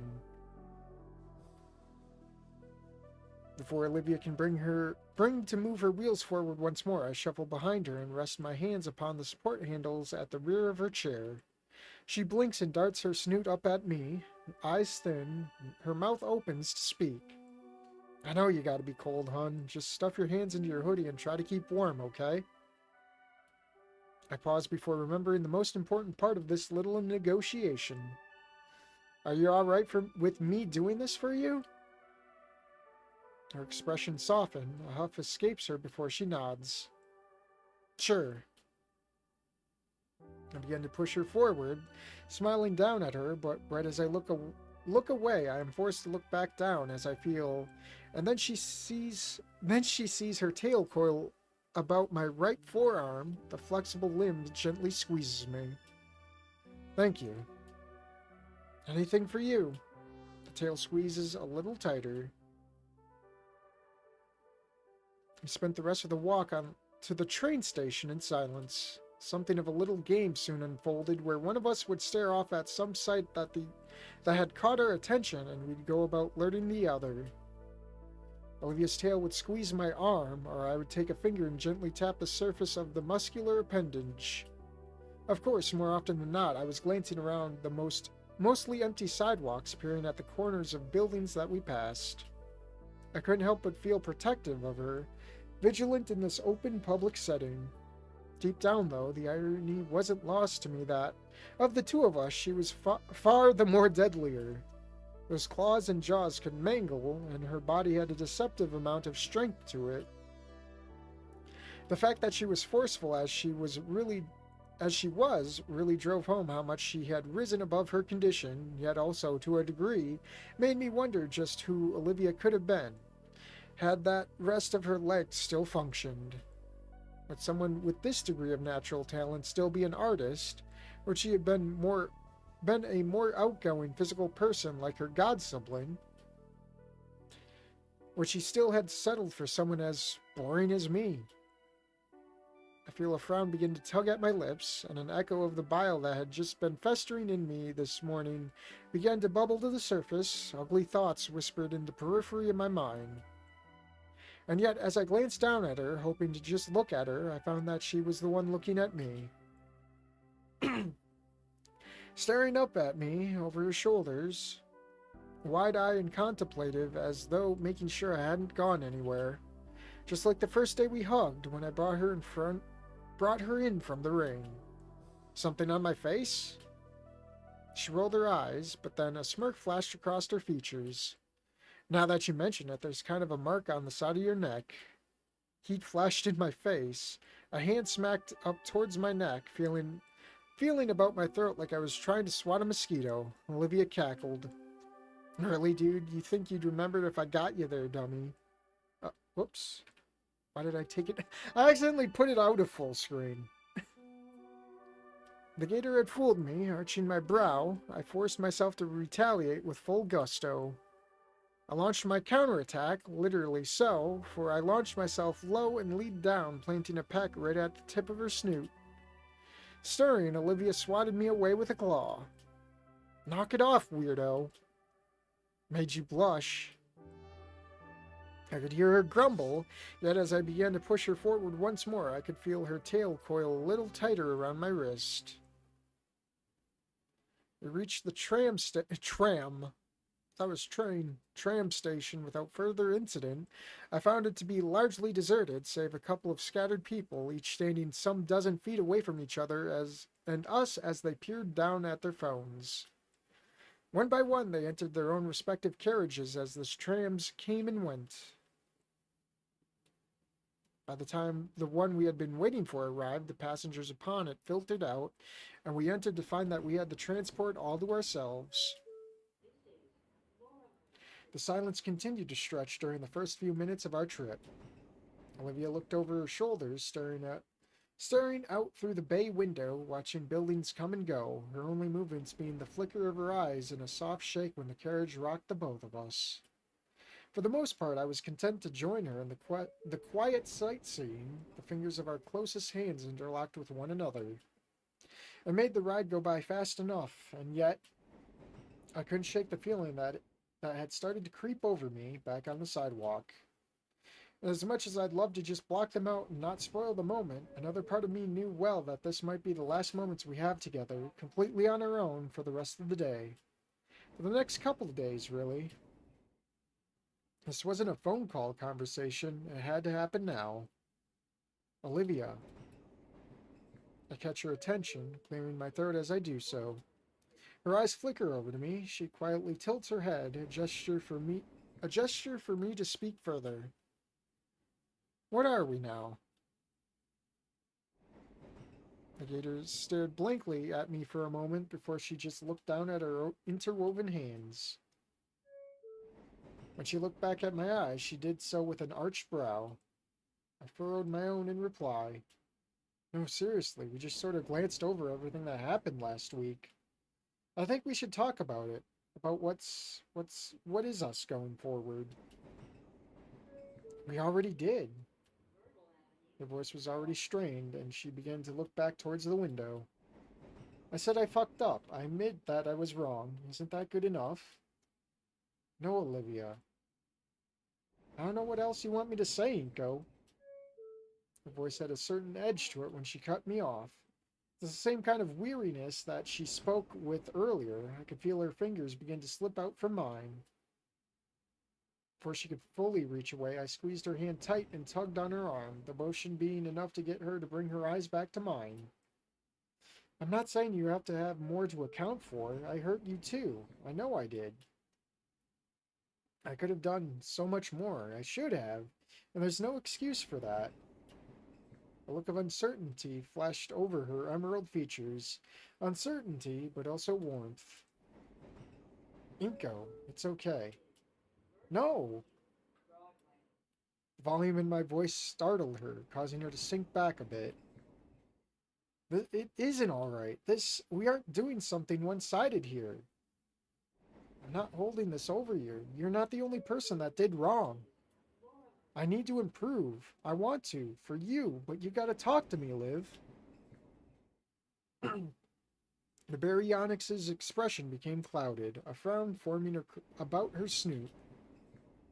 Her tail flickered softly, shifting about as she delayed, but then slowly her other hand came to grasp over mine, and likewise I brought my own free hand to grasp it in turn. Our palms held one another like a little seance as we began to exchange truths. Some of the things you said that night really pissed me off. I think maybe the best call would have been to just let me cool down, get it out of my system, you know? When I get angry, I lash out, and I can take things a bit worse than they really are. She rolled her shoulders, gently squeezing my hands. I think you are overthinking things more than you should. Encouraging me to go back up on the stage, you're kind of far-sighted at times. I don't really know when to notice the obvious, like the fib about the brush. Her little frown slowly turned into a guilty, tiny smile. She managed a meek laugh. Yeah, sorry about that. I just nod, motioning for her to keep going. Olivia took a hard breath before she looked me dead in the eyes, tugging on my arms a little to ensure my focus was completely completely on her in kind. I don't want to give this up. I want it, us, to work out. It's the first thing that's sort of... Whoop, I accidentally pressed the space bar. It's the first thing that's sort of gone right in a long time.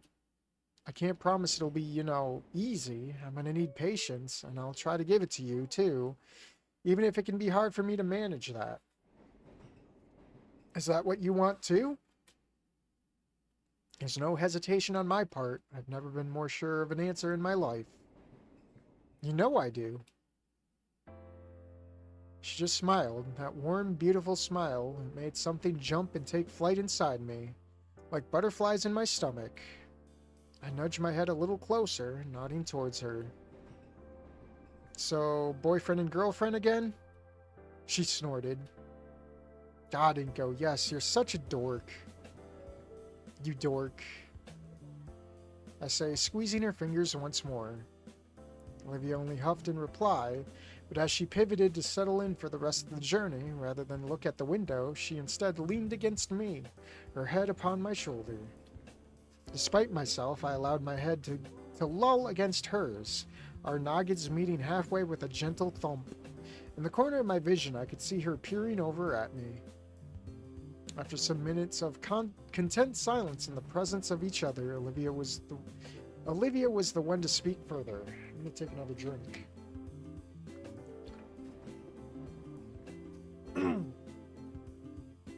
What are your plans for tonight?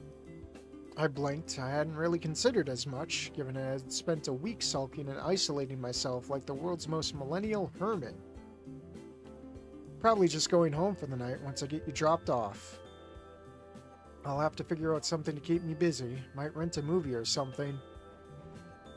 Your parents are at home? Again? Even now? I sighed, knitting my brow. Nah, some kind of business trip. Came up last minute. I said they'd try to be back in time for the holidays, but... I just shrugged, laughing softly. That sucks, Inko. I'm sorry. It is what it is. I say, borrowing her own bitter words from earlier today. I'm used to it by this point. I could see her frown at that. One of her claws raised to rub my forearm, pulling the limb a little closer. Her eyes flickered away. She was clearly thinking about something. Whatever it was, it never came. The last few minutes trickled by before the tram finally slowed to a crawl at its stop, and the door swung wide for us to the exit. By the time we left the tram, the snowfall intensified even more so. The wind began to blow a cold air, freezing the world. It was getting darker with each minute, causing street lamps to flicker to life across the suburbs. The glowing Christmas ornaments helped in illuminating the world, giving us pretty sights on our way.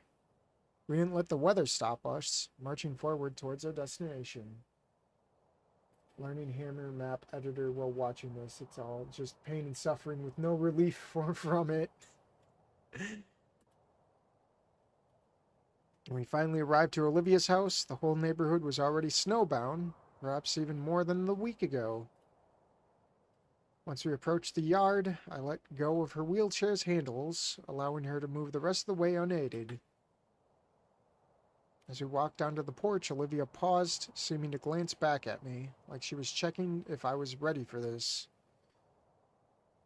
I did my best to give her a reassuring smile, leaning down to hug the olive-skinned artist. She reciprocated the embrace, squeezing me tight. I'm glad you came to visit me today. Me too. I'll come back as soon as I'm able to, okay? She leaned away, giving me a look before she quietly nodded. Olivia took a deep breath before she leaned forward and rang the doorbell. I could barely hear the faint reverberation of the doorbell within the house's interior before I heard something, or rather someone, coming rushing up to the doorway. The white door swung out, revealing the tense form of Damien. His frills were on full display and his eyes were wide. "Liv!" He cried out, practically falling on top of the poor girl in his haste to hug Olivia. He gets to hug the gator too! The gator gave a cry, startled laughter erupting out of her as she did her best to ward her god sibling back. I'm alright, dork. Calm down. The name was like a dinner bell, summoning up the rest of the pack. Olivia, you're back! With some completely unintelligible cry of joy, Vinny had come sprinting up, squeezing past Damien as he hurled himself on top of his big sister. The little Spitfire babbled a million miles a minute as he squeezed his green sibling. I couldn't understand a single word of it, and Olivia certainly couldn't either, but she hugged him back all the same. The forms of Mr. and Mrs. Payne weren't far behind. They briefly gave me a glance enough to acknowledge me, but it was enough for me to see the overwhelming relief upon their muzzles. Olivia was engulfed by this point, the whole group joining in to hug their errant daughter. Oh, Ace. I could hear Randy mutter, doing his best to hide the worry in his voice. Don't do that again, please. Olivia looked completely overwhelmed. Tears were budding up upon her eyes, but they weren't bad. She just looked happy, too happy, so flooded with care and warmth that she wasn't quite sure how to handle it. I just stood off to the side, staying out of the way as the family welcomed back the part of their group that they had lost for the last week. She had been in the house, but now she was actually a part of it again. For me, that was enough. I'm glad you're back. Wait, Spears? I'm glad you're back. I was so worried. Who's Spears? Spears? What is Spears doing in here? What the hell? Oh god, Spears is possessing Sophia. Thank you, Inko. Vinny, let's go inside. At some point, Sophia had stood, tugging Vinny with an arm and ushering him back into the house. I just got here. What is this mod? This is a fanfic mod. I think it's probably almost over at this point. The great group hug was finally dissolving, but Randy and Damien had kept themselves stopped. The time shift continuum is broken. Olivia was muttering something to them, Damien chiming in once or twice. I couldn't make out what their whispers were saying, but it seemed positive, at least I hoped as much. I cleared my throat as I saw the Payne patriarch and his son turn to face me, offering them a wave. It's nice to see you all again. I hope you've been doing well. You too, Inko. Thanks for getting her back to us. That's got to be the second or third time by this point, right? Who's keeping count? I chuckled. I wave again, beginning to step back. I won't keep you guys. I'd like to... Where do you think you're going, son? I freeze at the elderly Diphosaurus's words. It takes a second for me to connect what they both and his growing grin meant. You didn't think we were just going to make you leave on Christmas Eve, did you? I really don't want to impose. Inko, you're part of this, and that's final. Randy gave me a grin before nudging his head back towards the door. Come on, we're letting the cold in. Randy disappeared into the interior of his house. Damien lingered long enough to give me a grin, reaching out a fist for me to bump. Welcome to the family, son. I sluggishly returned it, still a bit stunned by the reality of what was happening. You know what? I'm gonna go for a drink.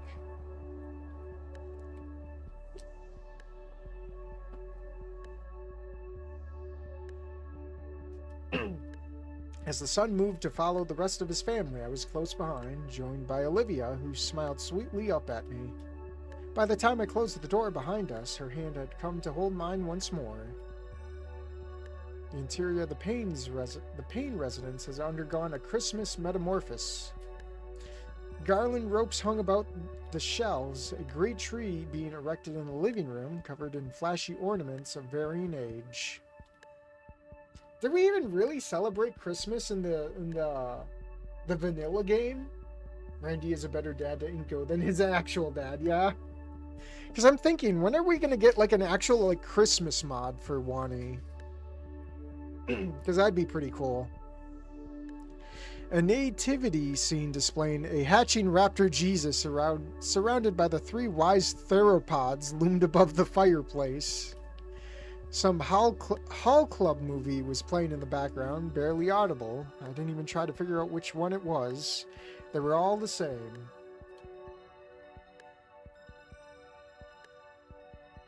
I'll be right back. Olivia moved towards her room, no doubt to stow her chair for the time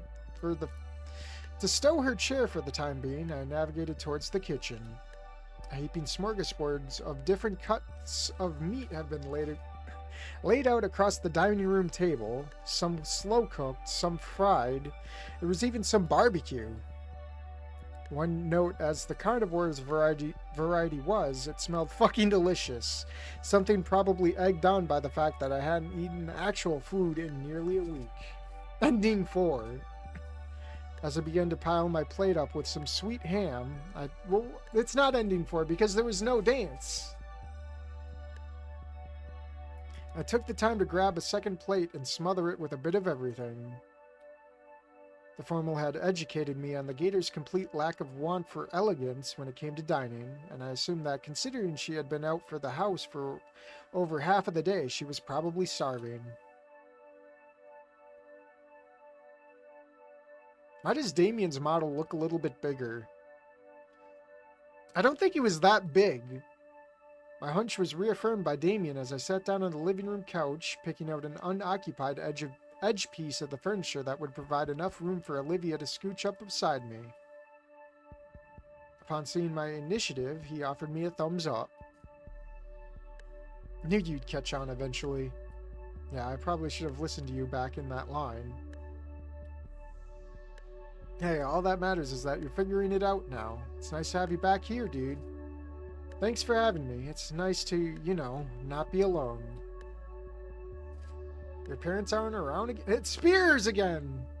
Your parents aren't around again?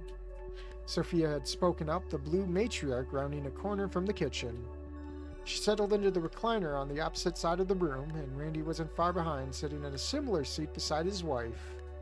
Christmas happens in ending 4. Man, I gotta go back and, like, look at this again. It's been, like, a hot minute. I shook my head, putting Olivia's plate down on the couch, and I rubbed the back of my neck. I mean, I play through all these mods. It's like whatever I played before just instantly exits my thoughts, and I forget completely about it. They're off on some business trip. They said they might be back in time for Christmas, but I ain't heard from them, so... Yeah, Spears! Mr. and Mrs. Spears both scowled as my voice drifted off. Spears using his godly powers to communicate to Anon's family via other people. The ghost of Christmas Eve. He is the ghost. Oh. It just ain't right. He sighed, shaking his head. I'm sorry, son. You're always welcome here. Speaking of being back here... Sophia chimed in, leaning forward a little bit. She nudged her snoot off in the direction of Olivia's room. Are you two... She mouthed the last words quietly, though both Damien and Randy had caught on, peering at me expectantly. I feel a little intimidated, if I'm honest. Nothing like having your girlfriend's parents and brother directly asking you about your relationship status. I quietly nodded a yes, awkwardly grinning. Damien clapped his hands together to let out a woo. Sophia and Randy just both chuckled, nodding to one another. Told you. Glancing back to me, he jammed a finger off towards Olivia's room. Found your missing brush, in case you were wondering. She mentioned as much, yeah. I'm glad you two figured it out. You're good for one another. Me too. Would have made lunch plans really awkward this year if you hadn't. You know I can hear you guys, right? The room paused as eyes swiveled towards Olivia, who came shuffling into the living room. We're just glad that you and your boyfriend are back together, dear. Olivia groaned. Auntie, stop. You're gonna kill me. Shuffling the rest of the way, Olivia propped herself up onto the couch next to me. Next to me, but not before spotting the plate of meat and maneuvering it out of the way. Thank you, she muttered, nudging my shoulder as she shuffled close. The rest of the holiday dinner slowly began to speed by, quicker and quicker as the minutes dragged on. The focus gradually bled away from our reunion, returning to more fitting discussions of the evening. Randy and Sophia sharing stories of relatives and their own childhoods, cracking jokes at Damien, Vinny, and Liv. The food gradually disappeared, the empty plates along with them, but the conversation stayed. I remained quiet for the most part. I think part of me was afraid that I had somehow ruined the moment, content to be a fly on the wall. The spirit of Spears watching over his sapient brothers. Something that the Paynes, by contrast, weren't content to allow. No matter how much I tried to sink into the background, they dragged me right back in, asking questions about where I had come from, what I did for fun, stories of holidays at my household, or at least what they used to be like. Each time the spotlight had drifted to me, Olivia's hand always managed to find mine, her fingers squeezing my palms reassuringly, giving me courage to not be a total social fuck-up. An hour passed, and another hour after, Olivia remained close. She had come to wrap her arms about my own, her head leaning upon my shoulder. Lost in the moment as I was, I scarcely noticed the dull hum of my phone chiming in my pocket. Flickering it out, a surprise awaited me, a text from Mom. You doing okay? I flick open the Messenger app and begin to thumb a reply, only to pause. I look down at the beautiful thing leaning against my shoulder, and a better idea blossoms. Switching to the camera, I angle the phone to capture the both of us grinning down at the lens. Far from my best shot, but it will do. There's nothing for a moment after the picture goes through, only for 3 words to hum into being. Told you so. And feel a smile tug at my lips. Only to freeze as I realize that in the picture, Olivia's eyes staring straight ahead, right at the camera. I glance to my left, only to find her waiting for me, eyes half-lidded. Hey, Mom, you're gonna be a grandma. Smooth, Inko, real smooth. She says, trying to sound annoyed, only to crack. A soft giggle escapes her as she shakes her head, nuzzling her cheek against me. All right. Before I could settle back in a blissfulness time warp that was bonding with your girlfriend's family, Randy suddenly leans forward, smacking his hands together as he raised his voice. It's getting close to time to tuck in, so you know what that means. One present for Christmas Eve. Penny let out a cheer. Damien pumped a fist in the air. Olivia leaned away from me, a look of excitement creeping over her. Wandering over the tree, Randy scooped up a handful of presents, tossing them towards the children of the Payne household one by one. A big golden-wrapped box smacked against Vinny, while Damien and Olivia managed to intercept their respective gifts, a blue-wrapped cube and a red and white swaddled box, respectively. That face from Olivia gets me every time, the squinty eye. I, of course, remain woefully giftless. Sorry, Inky, we weren't too sure if you'd be making it, is all. I just shake my head, waving off the old Dilophosaurus. You guys invited me in. That's more than enough, I promise. Olivia's movements have become sluggish at this little exchange. A pensive look had crossed her features, her gaze locked onto the floor. She was gripping the wrapping paper of her presents a little too tight. Before I could ask her what was on her mind, and before Randy could reply to me, Vinny suddenly leapt to his feet. Ooh, hey, he's got a gift! Liv could still give him that painting she made. I kept the pieces after she tore it up. What? The room froze. Hey, Ramon. Olivia's face went pale white. Damien's eyes had become pins flickering between his sibling, his god-sibling, me, and his parents. Randy and Sophia alike had looks of horror on their faces. Astonishment and embarrassment frozen on Olivia's muzzle had begun to warp into something ugly.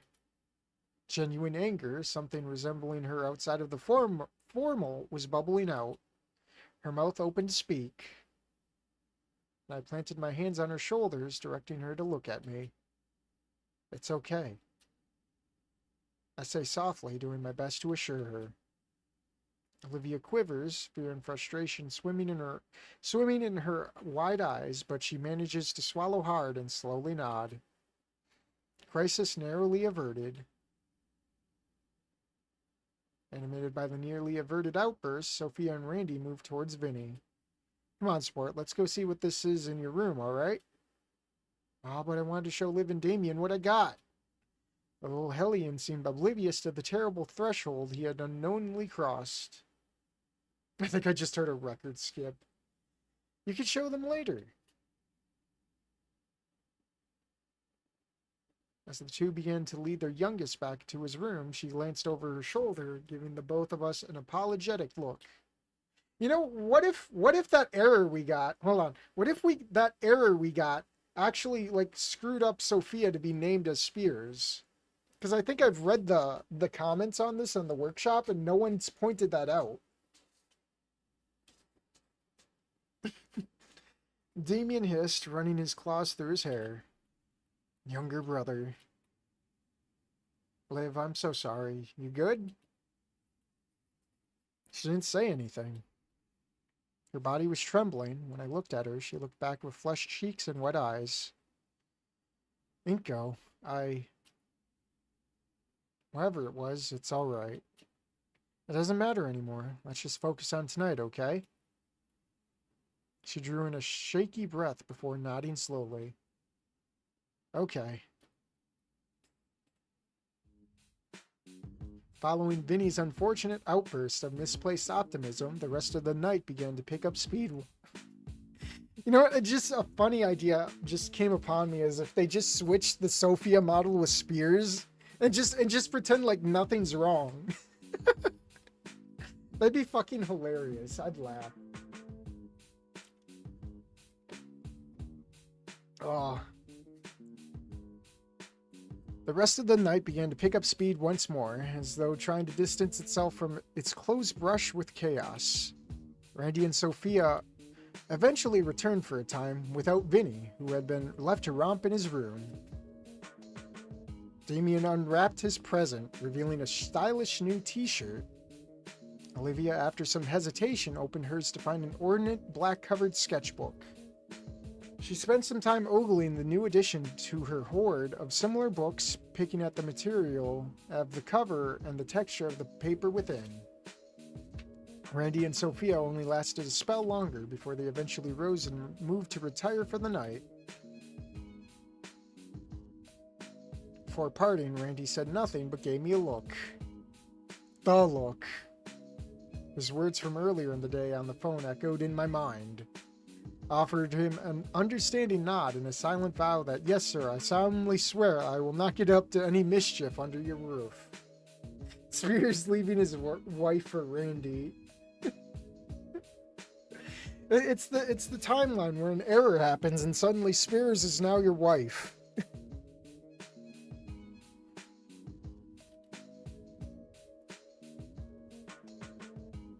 Hopefully. Damien persists for an hour or more longer, challenging the pair of us to back-and-forth deathmatch of Rock Ring. What followed was a display of my gamer skills, or lack thereof, when compared to Olivia. Whenever I was forced to enter the arena, I'd last for all 3 minutes before Damien had wiped the floor with me and reached the required score. Whenever once champion of the arcade took the controller, though, it became a far more surgical, slow-paced slugfest, trading kill after kill. Dino-human relations improved by 50. That was bullshit. Your hitbox is totally bugged at the neck. Sounds like a skill issue. Whatever you say, elite preferred species. Complete gibberish a million miles over my head. Slowly, though, match by match, the two competitors began to peter out. Before long, Olivia stopped swapping with me entirely, content to watch me get creamed by Damien over and over again while her eyes began to droop. The lack of a challenge seemed to drain the half-breed in turn, where he finally flopped the controller on the couch cushions and stood up with a yawn. Alright, I'm beat.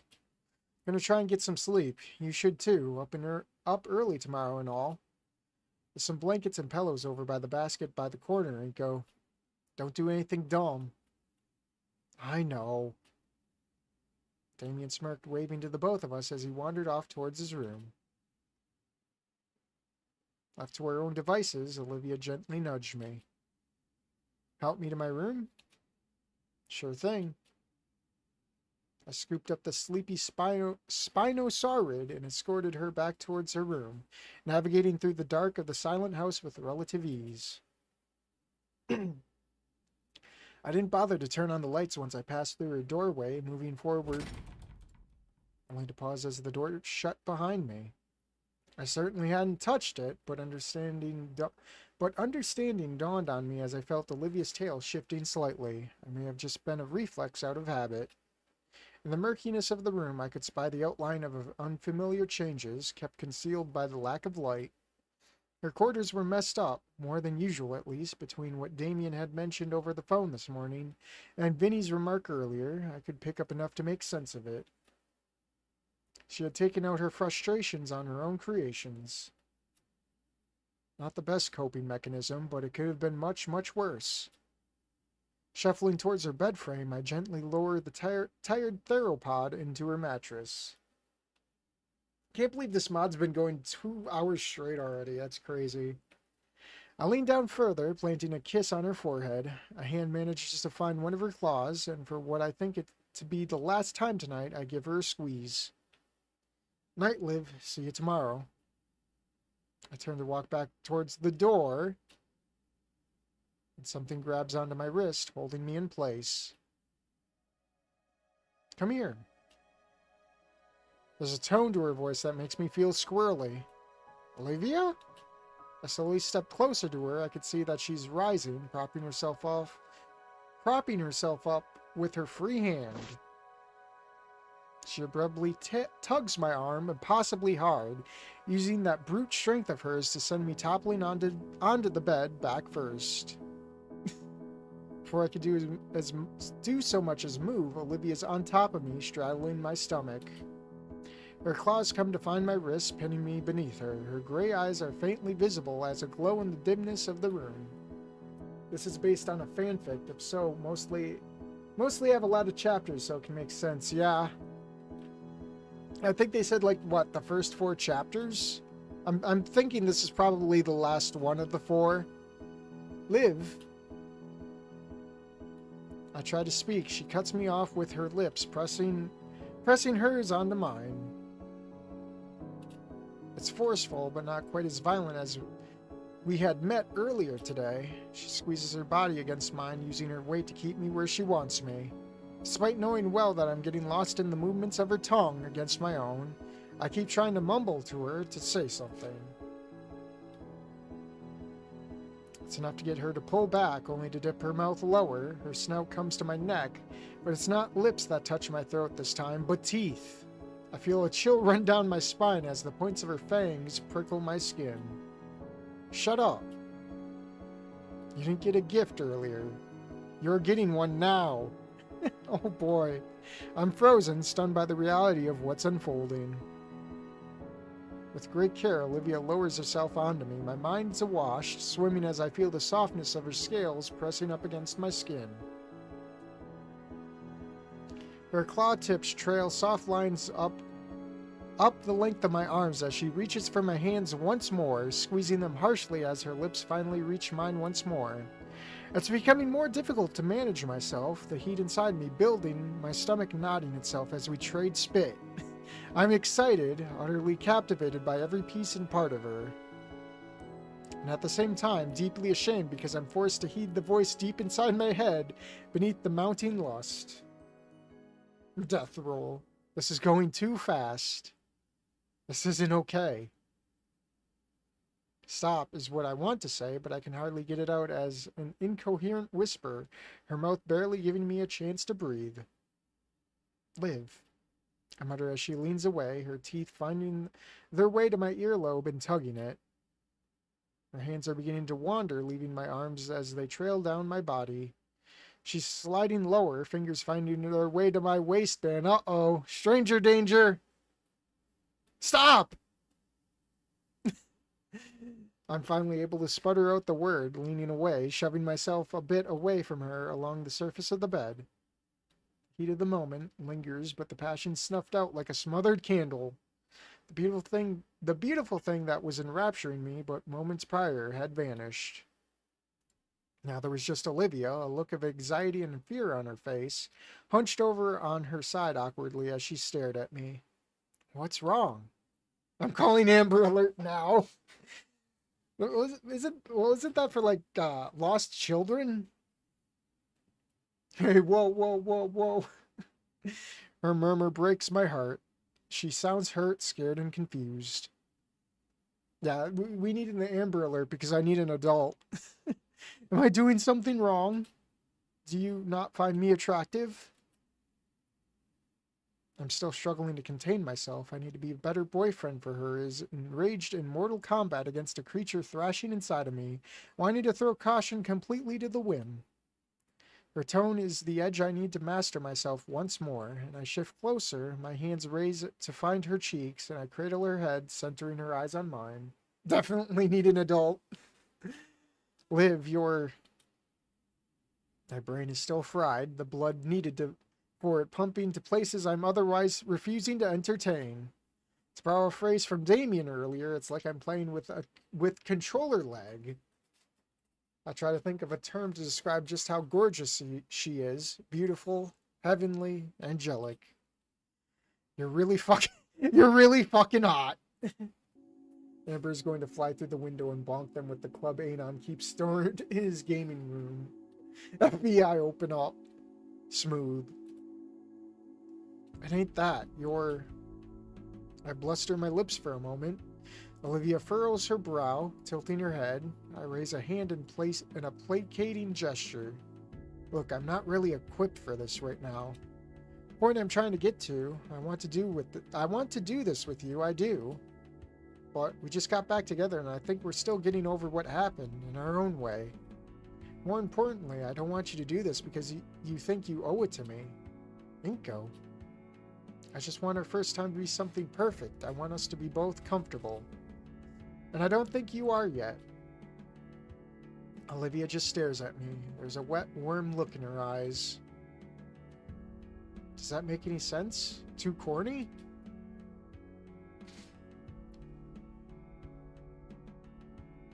She doesn't respond verbally, but she does lean forward and throws herself against me, wrapping me tight into a bear hug that brings us both toppling over onto the bed. I can feel her nodding, squeezing her head against my neck. Good. Also, I think Randy would melt my face off if he caught us. Olivia snorts, laughing against me. You're probably right. Sigh. We lay there for a long moment, tangled with one another, but the moment I try to rise, I can feel her force me to a halt. Wani better than horny. You're staying with me tonight. But I don't care. I'll deal with Uncle Randy if he becomes a problem, but I don't want to be alone tonight. Please? I can't resist her pleading. With a sigh, I lower myself back onto the blankets, pulling her close. As Olivia begins to snuggle against me, I find myself staring towards a crack in the blinds of her window, though which moonlight is peering through upon us, illuminating us. Excuse me. I use it to get a better look at her. 2 Inko acting like 3 Inko right now. All I see is perfection, something I don't deserve, breathing gently against me. I keep watching the same moon that had scorned me but a week ago as my fingers trace through her hair, allowing her body heat and the faint tempo of our hearts to begin to lull me back to sleep. Bang, bang, bang! Is that it? Hey, it's me, the author of this mod. If you are here, that means you have finished it. Thanks for playing. Did you like it? Oh no, we get to. Uh-oh. Uh-oh. Hold on. It sucked. It was okay. It was great. What did we think about it, guys? I know some people thought it dragged on a lot, and that's fair. Well, you guys are deciding that. Let me check out chat real quick. Oh boy, I did not. Is chat really supposed to be? That chat should not be that small. What the hell? Okay, chat, you should be like bigger now. I saw that save. 1 out of 10, no gator sex.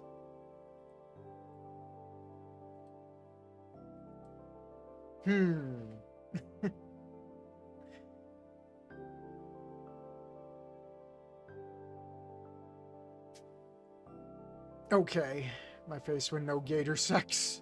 Hey, Paul. I mean, if you want that, there's the Snoop Boru. Nah, I thought it was okay. I think that's general consensus. It was pretty okay. I'd agree with that. Okay, I think I have Inco noted bias though. Yeah, I think it was just okay. It did feel like it was dragging in some cases and felt overly verbose for no reason, but if you cut all the fat out, it's probably a good story. So I guess we'll see what okay is. It was okay. Yeah, I think I did. Oh wait, I could actually see my cursor for once, guys. Do you see this? Yeah, I think I did good enough. I wish my drawing skills were better. You mean this was all one guy with the drawing and stuff too? I wasn't brave enough to try and emulate Wani art style, so I drew CGs my way. Still better than this than nothing. I hope you didn't have any errors. I got a heart attack when I saw someone playing one of my mods, only to find it riddled with errors, which I didn't encounter during my playtesting. Well, you know what? The errors provided very funny moments, so don't beat yourself up over it. The errors were funny. I found them enjoyable. Goddamn Rimpy. I know, right? Anyways, if you have some questions, I'll answer them. Otherwise, you can just leave. You need to leave! What happens later in the story? Well, if you wish to know, you can check out the original fanfic. The fanfic is 8 chapters long, and this mod covers only the first 4 chapters. You can find the link to the fanfic on Steam mod page. Be aware, though, it isn't finished. And I'm afraid it might not ever be finished since the original writer stopped updating it for quite a while. That sucks. I know. At least the story hasn't ended on a cliffhanger. You can always assume they lived happily ever after. Or not. Are you going to finish this mod by adding more chapters from the fic? Most likely not. I only plan to cover the first 4 chapters. There are 2 reasons why I'm probably not going to finish it. First, the fanfic isn't even finished either. Second, I'd like to start writing my own VNs. I've already made 3 mods. It's time to take a break from the gator. Goodbye! Oh wait, it's back here again. Goodbye. Should we see what else? Oh no, I want to see what else there is. It sucked. Well, that's a shame. If you want to, you can write your own complaints on Steam mod page. Maybe there's something I can fix and improve. Anyways, if you have some questions, it's just that. Okay, then it was great. Awesome, I'm glad you enjoyed it. One of my desires was to turn my favorite fanfic into a mod. Having done that, I feel fulfilled now. Anyways, if you have some questions, I'll answer them. Otherwise, you can just leave. You need to leave! See ya. Sounds like a cliffhanger to me. No, it wasn't a cliffhanger. It ended, well, I guess we don't know what happens if Randy barges in or not, so. What are you doing sleeping with my daughter? I don't know. I say I left off on a good spot. Oh, it's a translation straight from the fanfic site. You mean this wasn't in English? Cursed, it's a feature. If the fanfic is trimmed down a bit, it might help. Yeah. Author, Greater Raisin. Isn't he the one who made, like, this? No, on. Main menu. Like, that name seems familiar. Oh, wait, I could scroll. Yeah, Greater Raisin, the Treehouse, and then it would Steam Hams.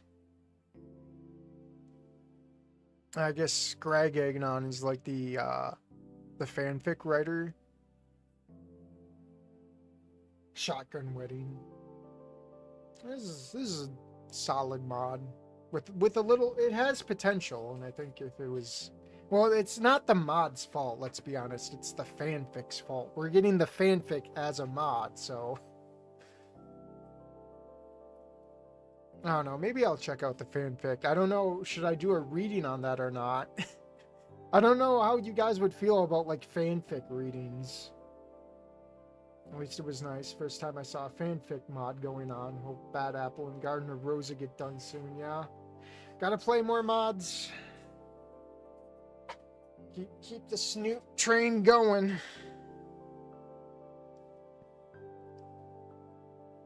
I don't know, but I'll probably wrap things up here. Throw on that ending screen. Let's see, how's chat looking here? I think, yeah, I think I resized chat here. I don't know if I'll throw up another stream tonight or not. I do have things to do tomorrow, but it's not till like later in the day.